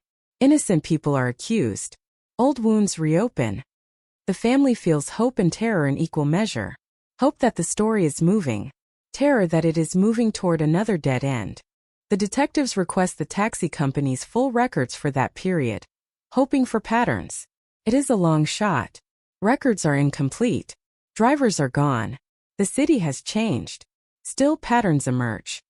The same man appears in multiple rides late at night, short distances, near parks, near residential buildings. It is not proof. It is something. They attempt surveillance. He notices. He changes his routine. He is careful now if he wasn't before. Careful people learn. Careful people adapt. The detectives debate confronting him aggressively, bluffing with evidence they do not yet have. They have been burned by that tactic before. They decide to wait. Waiting becomes the dominant action. Days pass with nothing. Weeks. Months. The case threatens to slip back into stasis, its brief flare dimming. The journalist moves on. The public's attention wanders. The family braces for disappointment. Then, without warning, a letter arrives at the police department. No return address. Typed. Brief. It references the park. It references the taxi. It mentions details not publicly released. It does not name a suspect. It does not confess. It asks one question. Are you still listening? The letter is handled carefully, gloves, photographs, analysis. No fingerprints. No DNA. The typing is generic. The phrasing is deliberate. Someone is paying attention. Someone wants to be seen without being caught. The possibility is electric and exhausting. They debate whether the letter is real or a cruel hoax. The details tilt toward real. The timing suggests knowledge of the investigation's direction. They consider releasing information to bait a response. They consider saying nothing. In the end, they do what the case has taught them to do. They proceed quietly. The letter is placed in the file. The file grows heavier again, not with answers but with intention. Somewhere in Berlin, someone is watching the watchers, counting breaths, timing steps, deciding whether to remain a shadow or step into the light. And the case, old and stubborn, leans forward once more, alive in a way that feels both promising and dangerous, reminding everyone involved that unresolved stories do not fade politely. They wait. They listen. They test the silence for cracks. The letter changes the air in the room, not because it offers answers, but because it suggests intention, and intention is something you can push against. The detectives read it again and again, each time noticing a different emphasis, a different rhythm. Are you still listening? Not a taunt. Not a boast. A test. Someone wants acknowledgement without exposure, wants to know if the silence they left behind is still doing its work. They decide not to respond publicly. No press release. No comment. The file absorbs the letter quietly like everything else. But internally the posture shifts. They are no longer only looking backward. They are being observed. That knowledge sharpens habits. Phones are checked. Doors are locked. Notes are kept off shared systems. The case acquires a present tense it hasn't had in years. Linguistic analysis is attempted. The phrasing is neutral, almost clinical. No slang. No regional markers. It could belong to anyone educated, anyone careful. Careful again. The word returns like a refrain no one chose. The paper stock is common. The ink unremarkable. The envelope purchased locally. CCTV from the postbox is long overwritten. The sender knew how to choose absence. The detectives debate whether the letter could have come from the clerk. Some argue the timing fits, that a man long suspected might want to reassert control of the narrative. Others argue the risk is too high, that he has spent years avoiding attention and would not invite it now. There is no consensus. There rarely is any more. They turn back to the man from the margin, the one whose life intersects the park, the taxis, the refusal. Surveillance is resumed, quieter this time. He moves through the city with practiced indifference, work at night, sleep during the day. He checks reflections. He avoids patterns when he can. He does not contact anyone who looks like law enforcement. He does not visit the park. He does not write letters, at least not ones they can see. The letter's details are cross-checked against the file. One phrase references the sound of rain on leaves, a sensory detail never released. Another implies knowledge of the apartment layout that was not public. These are not things you guess. These are things you remember. The realization is cold and precise. Someone who was there is still watching. The family is informed carefully. They ask the same questions they have learned to ask without expectation. Who wrote it? What does it mean? Are we closer? The detectives answer honestly. They do not know. Honesty feels like failure when hope has been rationed for so long. A second letter arrives 3 months later. Same tone. Same restraint. It references time, how it stretches, how people forget. It mentions the stairwell without naming it, the way sound travels upward at night. Again, details that were never shared. This time there is a directive, subtle but unmistakable. The box mattered less than you think. The box again, demoted, reframed. Someone is correcting the story. They consider releasing selective information to provoke a response. A controlled leak to draw the writer closer. The risk is obvious. You do not negotiate with a shadow without inviting it to grow. But the case has taught them that passivity is its own form of surrender. They choose a detail, minor but specific, and allow it to surface in a niche publication, something the general public will miss. They wait. The response is not immediate. Weeks pass. The city moves on to other scandals, other fears. Then a third letter arrives, faster this time, sharper. It references the leaked detail, dismisses it as irrelevant. You are still looking in rooms, it says. Look at the space between them. The phrasing sends a ripple through the unit. The space between. Park and apartment. Taxi and stairwell. Control and silence. They map the spaces again, this time abstractly. Transitional zone. Entrances. Exits. Places where people pause, hesitate, decide. The park fits. The tram platform fits. The stairwell fits. They overlay timelines, look for overlap with men who operated comfortably in those spaces. Security guards. Cleaners. Maintenance staff. Taxi drivers. The taxi driver from years ago is interviewed again, older now, memory thinner but still present. He remembers the man's posture, the way he sat forward, alert. He remembers the man watched the rearview mirror more than the road. He does not remember the face. Faces are unreliable. Posture lingers. They consult a behavioral profiler reluctantly. Profiles can mislead. Still, the analysis is compelling. The writer seeks acknowledgement, not capture. He wants to be understood, not necessarily caught. He corrects errors. He minimizes objects that drew too much attention. He emphasizes control over force. This is someone who has lived with the story and resents how it has been told. The profiler suggests the letters may escalate, that the writer may test boundaries, offer a fragment that only he would know. He warns against responding directly. Attention feeds this kind of engagement. The detectives already know this. Knowing does not make waiting easier. The fourth letter arrives on a holiday weekend, when staffing is thin. It is shorter, more confident. It mentions the victim by first name for the first time. The name lands like a physical blow. It is written correctly, with the spelling the family insists on and the media often got wrong. There is no way to spin this now. Whoever is writing knew her or knew enough to know how to hurt. The detectives move quickly, quietly. They bring in specialists. Handwriting is analyzed despite the typing. Pressure marks. Rhythm. Key spacing. The machine used is common, but the wear pattern suggests age, something not new. An old typewriter? Unlikely but not impossible. The idea feels archaic, which makes it dangerous. People who cling to old tools often cling to old rituals. They re-examine the clerk with fresh eyes, not as a suspect, but as a possible correspondent. His access to a typewriter is confirmed. He owned one years ago, used for forms discarded later. No proof it still exists. He is interviewed again briefly. He denies writing the letters. He seems genuinely surprised by their content. Surprise is hard to fake convincingly. Hard but not impossible. They return to the man from the margin. He owns no computer. He uses cash. He keeps old things. An inventory of his belongings, obtained through legal channels after a minor unrelated offense, includes a typewriter in storage, inherited, rarely used. The coincidence tightens the room. A warrant is requested to test the machine against the letters. It is granted this time narrowly. The machine is seized. Test prints are made. The comparison is painstaking. Alignment. Where? Imperfections. Takes weeks. The result is not a match. It is close enough to sting, far enough to fail. Another door half open, half closed.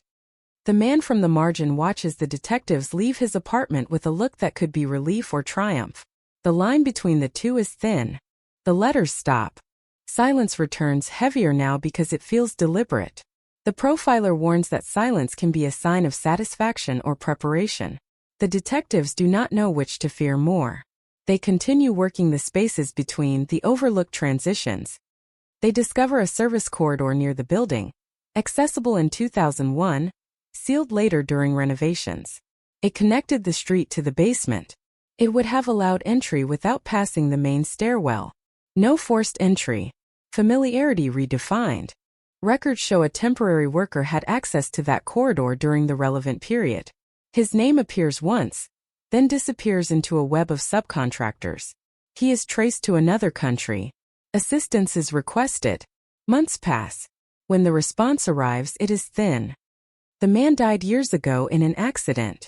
No DNA on file. Another shadow dissolves. The family is informed again, carefully again. They listen with the patience of people who have learned how to absorb disappointment without breaking. They ask about the letters. They ask if the writer will be caught. The detectives do not promise. They have learned not to.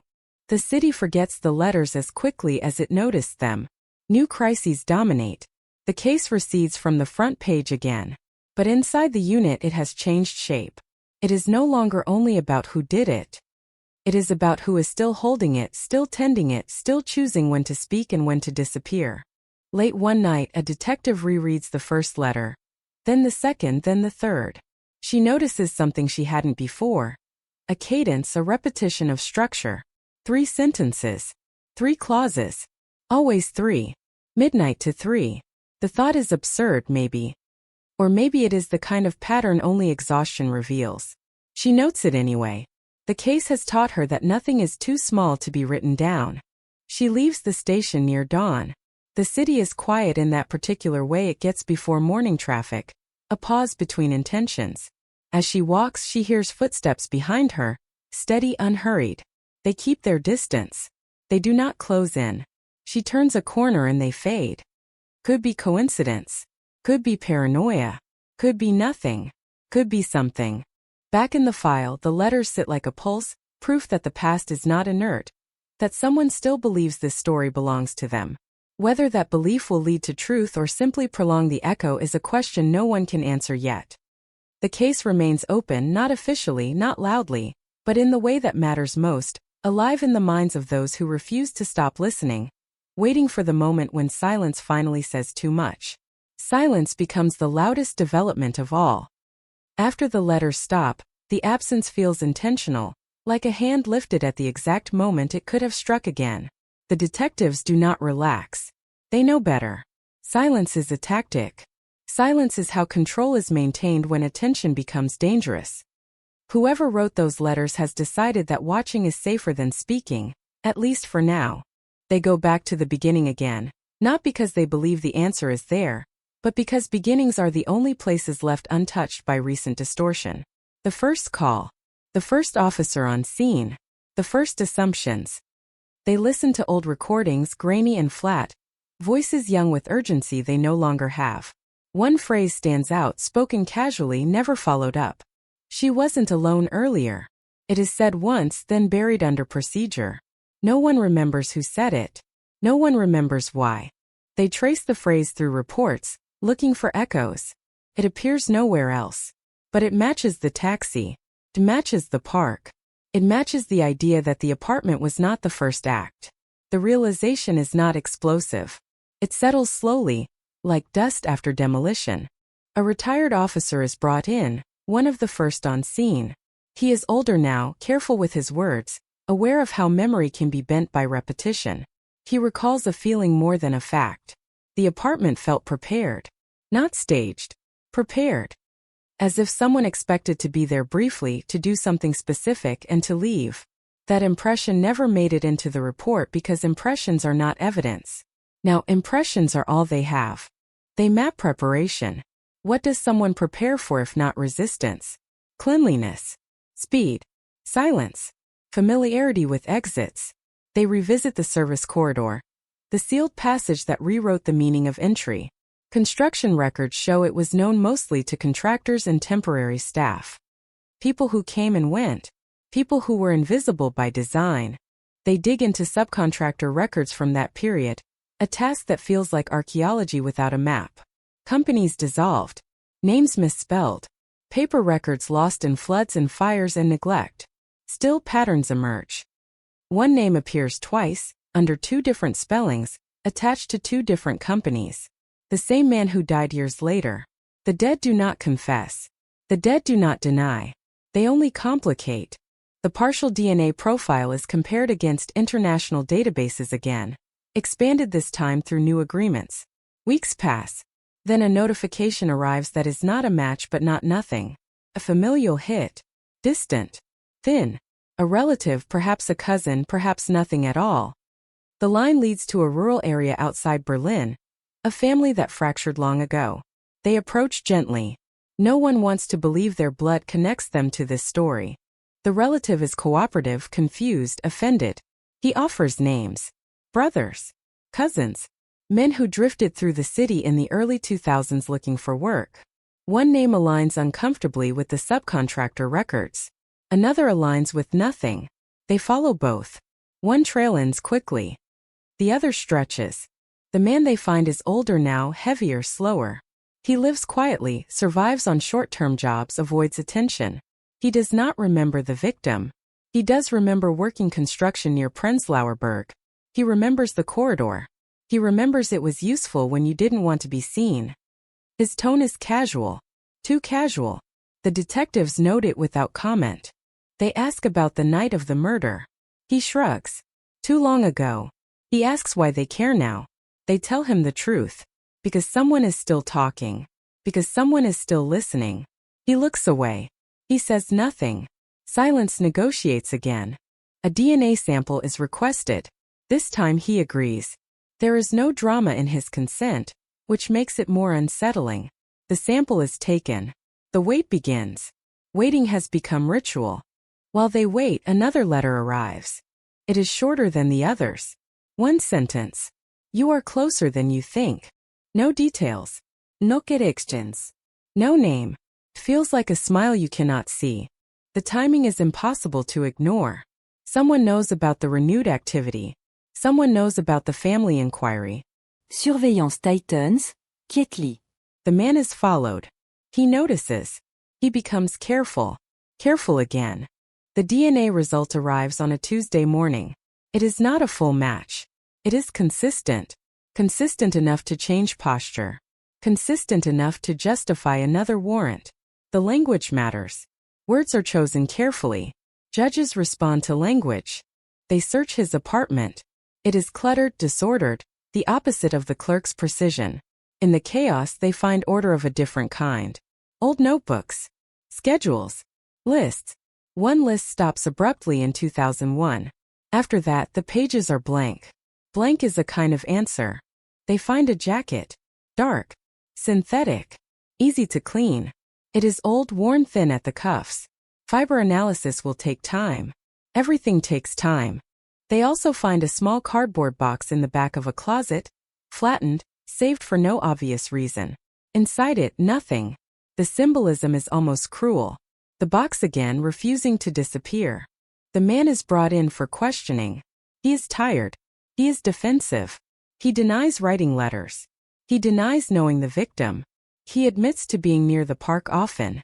He admits the corridor made things easier. He does not explain why E's mattered. They confront him with the letters.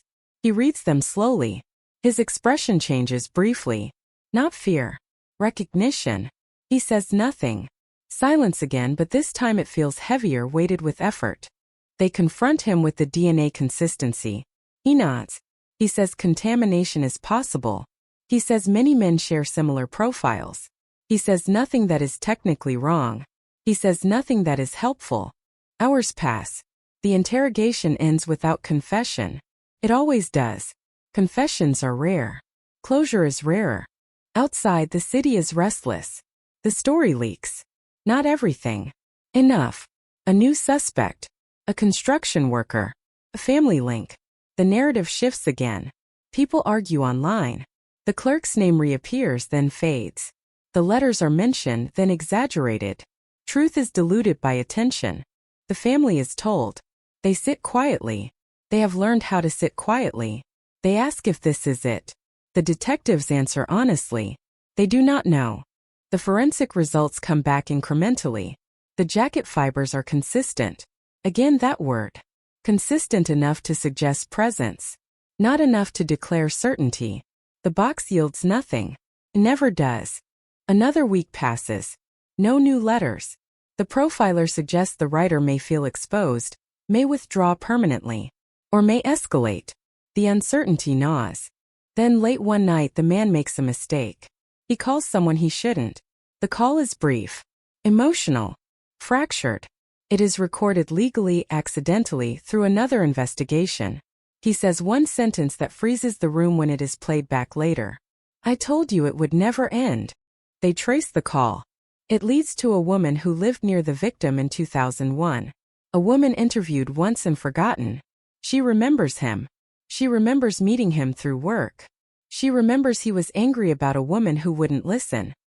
She remembers lending him a typewriter years later when his broke. The dates align uncomfortably. She denies writing letters. She denies helping him. She admits knowing more than she said. Fear kept her quiet. Fear and time. She agrees to cooperate now, cautiously, with conditions. The case accelerates unevenly, like a machine restarting after years of rust. Pieces that never fit begin to lean toward each other. Not locking, not yet, but touching. The detectives feel it, that dangerous sensation of momentum returning. The man is arrested on new charges, peripheral, technical, enough to hold him. He sits in a cell, expression unreadable. The letters stop completely. Whether that silence means surrender or strategy is unclear. What is clear is that the case has crossed a threshold. It is no longer drifting. It is moving, pulled forward by connections that refuse to remain theoretical. Berlin watches again, cautiously this time, aware of how often certainty has failed. The file is open on a desk, pages spread. The victim's photograph visible beneath layers of paper. Her eyes do not accuse. They wait. And somewhere between the park and the stairwell, between a taxi ride and a sealed corridor, the truth tightens its shape, not yet visible, but close enough now to feel, close enough to hurt, promising that whatever comes next will not be quiet. The city senses that something is coming before anyone says it out loud. Not because of headlines or sirens, but because unresolved stories change the way people listen. Berlin listens differently now. Footsteps sound sharper. Silences feel intentional. The case has entered a phase where movement is inevitable, where holding still would be more dangerous than acting. The man sits in custody on charges that have nothing to do with the murder and everything to do with leverage. Paperwork violations. Misrepresentation. Small offenses inflated by timing. He understands the game. He has lived long enough in the margins to recognize pressure when it arrives wearing a uniform. He does not protest. He waits.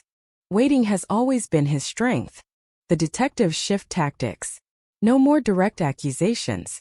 No rehearsed confrontations. They begin instead with absence, with what has been lost because of silence. They speak about years wasted. About lives frozen in unfinished sentences. They mention the letters without asking about them. They mention the park without naming it. They let gaps form and watch what he fills them with. First nothing. Then irritation. Small corrections. A detail adjusted. A timeline nudged. He cannot help himself. Control demands accuracy. Accuracy demands engagement. Engagement creates exposure. He asks one question finally after hours of nothing. What did she say about me? The room stills. They answer carefully. They say the victim never mentioned his name. They say she mentioned being uncomfortable, pressured, watched. They let the words hang without attaching them to him directly. He looks down. His jaw tightens. For the first time, the mask slips just enough to see effort behind it. Outside, forensic results continue to arrive in fragments, never whole, never clean. The DNA consistency tightens statistically, narrowed by new population data. It is still not a full match. It is enough to make explanations harder. Fiber analysis adds another layer. The jacket, the corridor, the taxi. Each piece alone is survivable. Together they begin to breathe. The woman who lent the typewriter meets with prosecutors. She is not brave. She is exhausted. She admits the letters were discussed, not written together, but discussed in tone, in intention. He wanted to be understood, she says. Not forgiven. Not caught. Understood. She thought it was harmless. She thought it was over. She thought many things that sound foolish now. Her statement reframes the letters. They were not spontaneous. They were curated, controlled. Part of a long conversation with an audience he believed was listening even when no one was. The detectives replay the recorded phone call again and again. I told you it would never end. The emphasis is subtle. Not regret. Satisfaction. The case was never about escape. It was about endurance. They confront him with this. Not the accusation but the idea. That the story mattered more than the act. That being suspected, debated, written about was part of the design. He smiles for the first time. Just barely. Enough. The smile costs him. Because now the narrative shifts. Prosecutors stop chasing certainty and start building weight. Circumstantial is no longer a weakness. It is a strategy. Pattern replaces proof. Accumulation replaces confession. The case becomes less about one moment in 2001 and more about everything that followed it. They reconstruct his life as a sequence of adjustments. Moves timed with attention spikes. Jobs chosen for invisibility. Relationships avoided or controlled. Silence used as insulation. When placed end to end, it looks less like coincidence and more like architecture. The defense prepares accordingly. They attack memory. They attack motives. They attack the letters as unreliable, contaminated by a third party. They remind everyone of the acquittal years earlier, of how easy it is to be wrong loudly. The clerk's shadow lingers in the background, a warning. The court allows the letters this time, not as confession, as behavior. The difference is everything. Berlin watches the trial unfold with restrained breath. People remember how this story has betrayed expectation before. Commentators hedge. No one wants to declare victory over a case that has humiliated certainty for decades. The family sits together, closer than before, older, quieter. They do not lean forward anymore. They have learned that anticipation hurts more than disappointment. On the stand, the woman describes the typewriter, the conversations, the way he rehearsed sentences aloud, testing cadence. She admits fear. She admits complicity of a kind. She does not excuse herself. Her voice shakes. It is real. The jury notices. The taxi driver testifies again, steadier now. The corridor is explained with diagrams. The park is shown in photographs from before renovation, darker, lonelier. The apartment is reconstructed digitally, light and shadow mapped with forensic precision. The jury is walked slowly through the space between.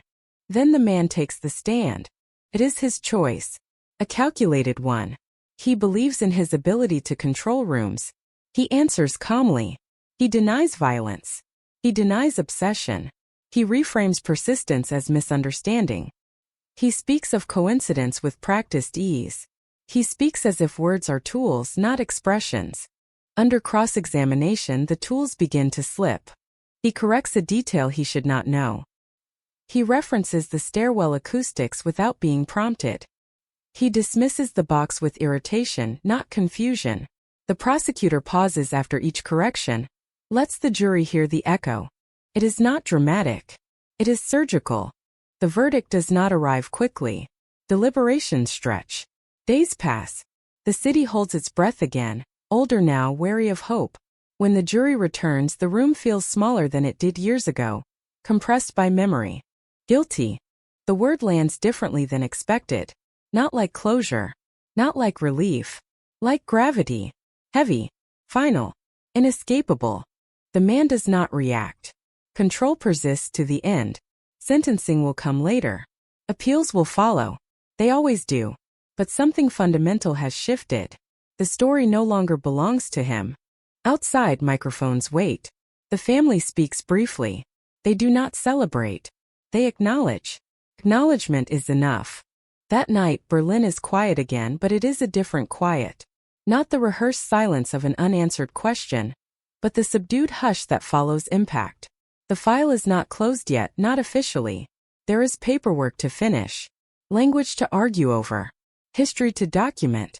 But in the spaces between park and stairwell, between letter and breath, something finally settles. The case that refused to die has stopped demanding attention. It no longer hums on the shelf. It rests not peacefully but firmly, anchored at last to a name that cannot slip away. And for the first time since 2001, the silence does not feel like it is listening back.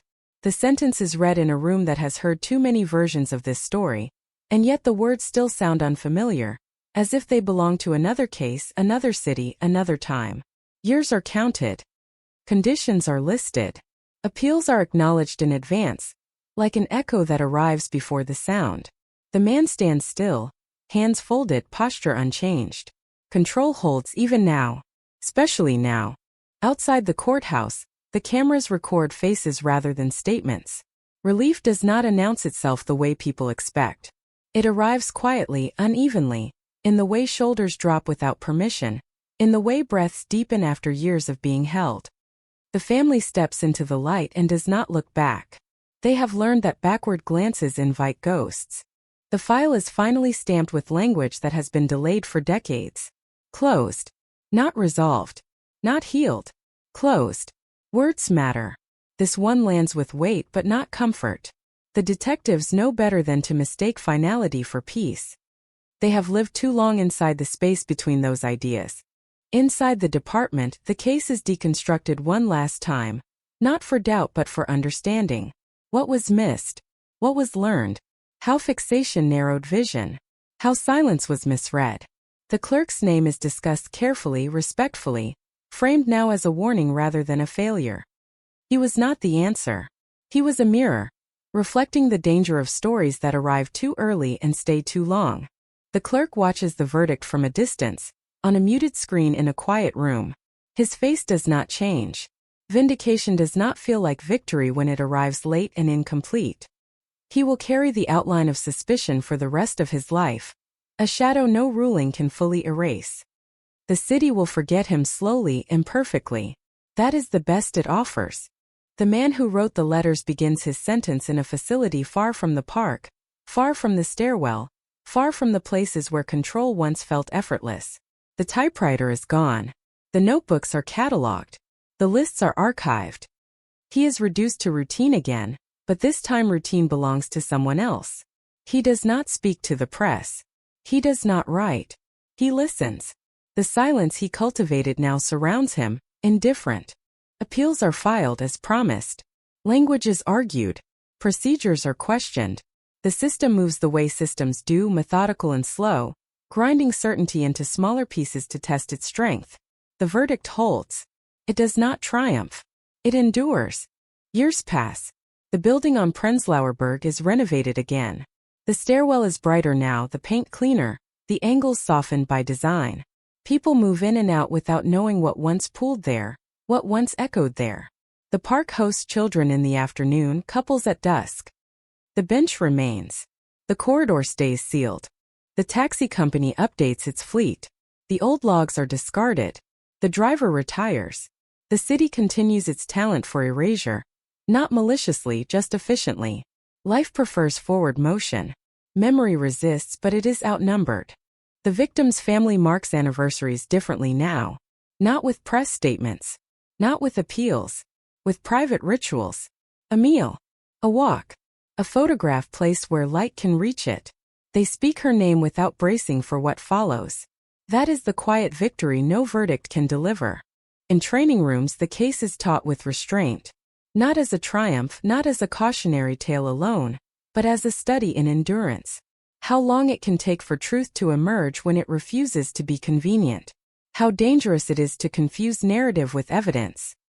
How silence can be both absence and presence, depending on who controls it. Journalists revisit the story years later, careful now, aware of how easily attention distorts. They write about the letters, the park, the corridor. They write about the clerk and the danger of premature certainty. They write about a man who wanted to be understood, and was instead finally named. The tone is quieter. The city has matured around this case, learned to distrust spectacle. Some nights, detectives who worked it still think about the details that never resolved completely. The partial DNA. The moments that almost went another way.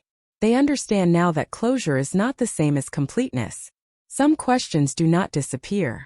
They simply lose their power to command. The file is moved from active storage to archive. It is boxed, labeled, shelved. The hum that once followed it fades. Not because the story has ended, but because it has settled into history, where unresolved edges are tolerated, even expected. Berlin breathes differently now. The case no longer leans forward in the city's consciousness. It has stepped back, taken its place among other stories that shaped how people lock their doors, notice their surroundings, question what feels ordinary. Its influence lingers, subtle and diffuse. And somewhere, in the early hours when the city is between intentions, a stairwell catches sound the way it always has, carrying footsteps upward, letting them dissipate without judgment. This time the sound does not linger. It does not ask to be interpreted. It passes, and the building keeps its silence. The cold case is closed. Not with a click, not with applause, but with a final steady exhale. The kind that follows years of held breath. The kind that does not promise peace, only space. Space for the living to continue. Space for the dead to rest. Space for a city that listened too long to finally stop waiting for an answer and learn how to live with the one it has. Long after the archive doors close on the file, after the labels fade and the shelves absorb another weight, the case continues in quieter ways, the kind that never make it into reports. It continues in the habits people keep without knowing why, in the way they pause at thresholds, in the way they listen for footsteps that mean nothing and everything. This is how unresolved things survive resolution, by dissolving into behavior rather than memory. A junior officer, years later, passes the shelf where the file rests and does not know its name, only that it is thick, only that it once demanded more than it was given. He moves on. That is progress of a sort. Cases are meant to age out of relevance to make room. Still, the shelf remembers the weight. The building on Prenzlauer Berg has new tenants again. Someone repaints the stairwell a color meant to feel warm. It works mostly. On certain mornings, when the light cuts in at the same angle it always has, the shadows line up the way they did before anyone knew they mattered. No one notices. That too is progress. The man in custody marks time in ways that are not measured by calendars. He counts routines. Meals. Lights. Silence. Control has narrowed, but it has not vanished. It has changed shape, become internal, stripped of audience. He learns what it means to hold a story no one wants to hear anymore. The letters are no longer weapons. They are artifacts. They do not speak back. The clerk lives his life in smaller circles now, not because he must, but because expansion feels unnecessary.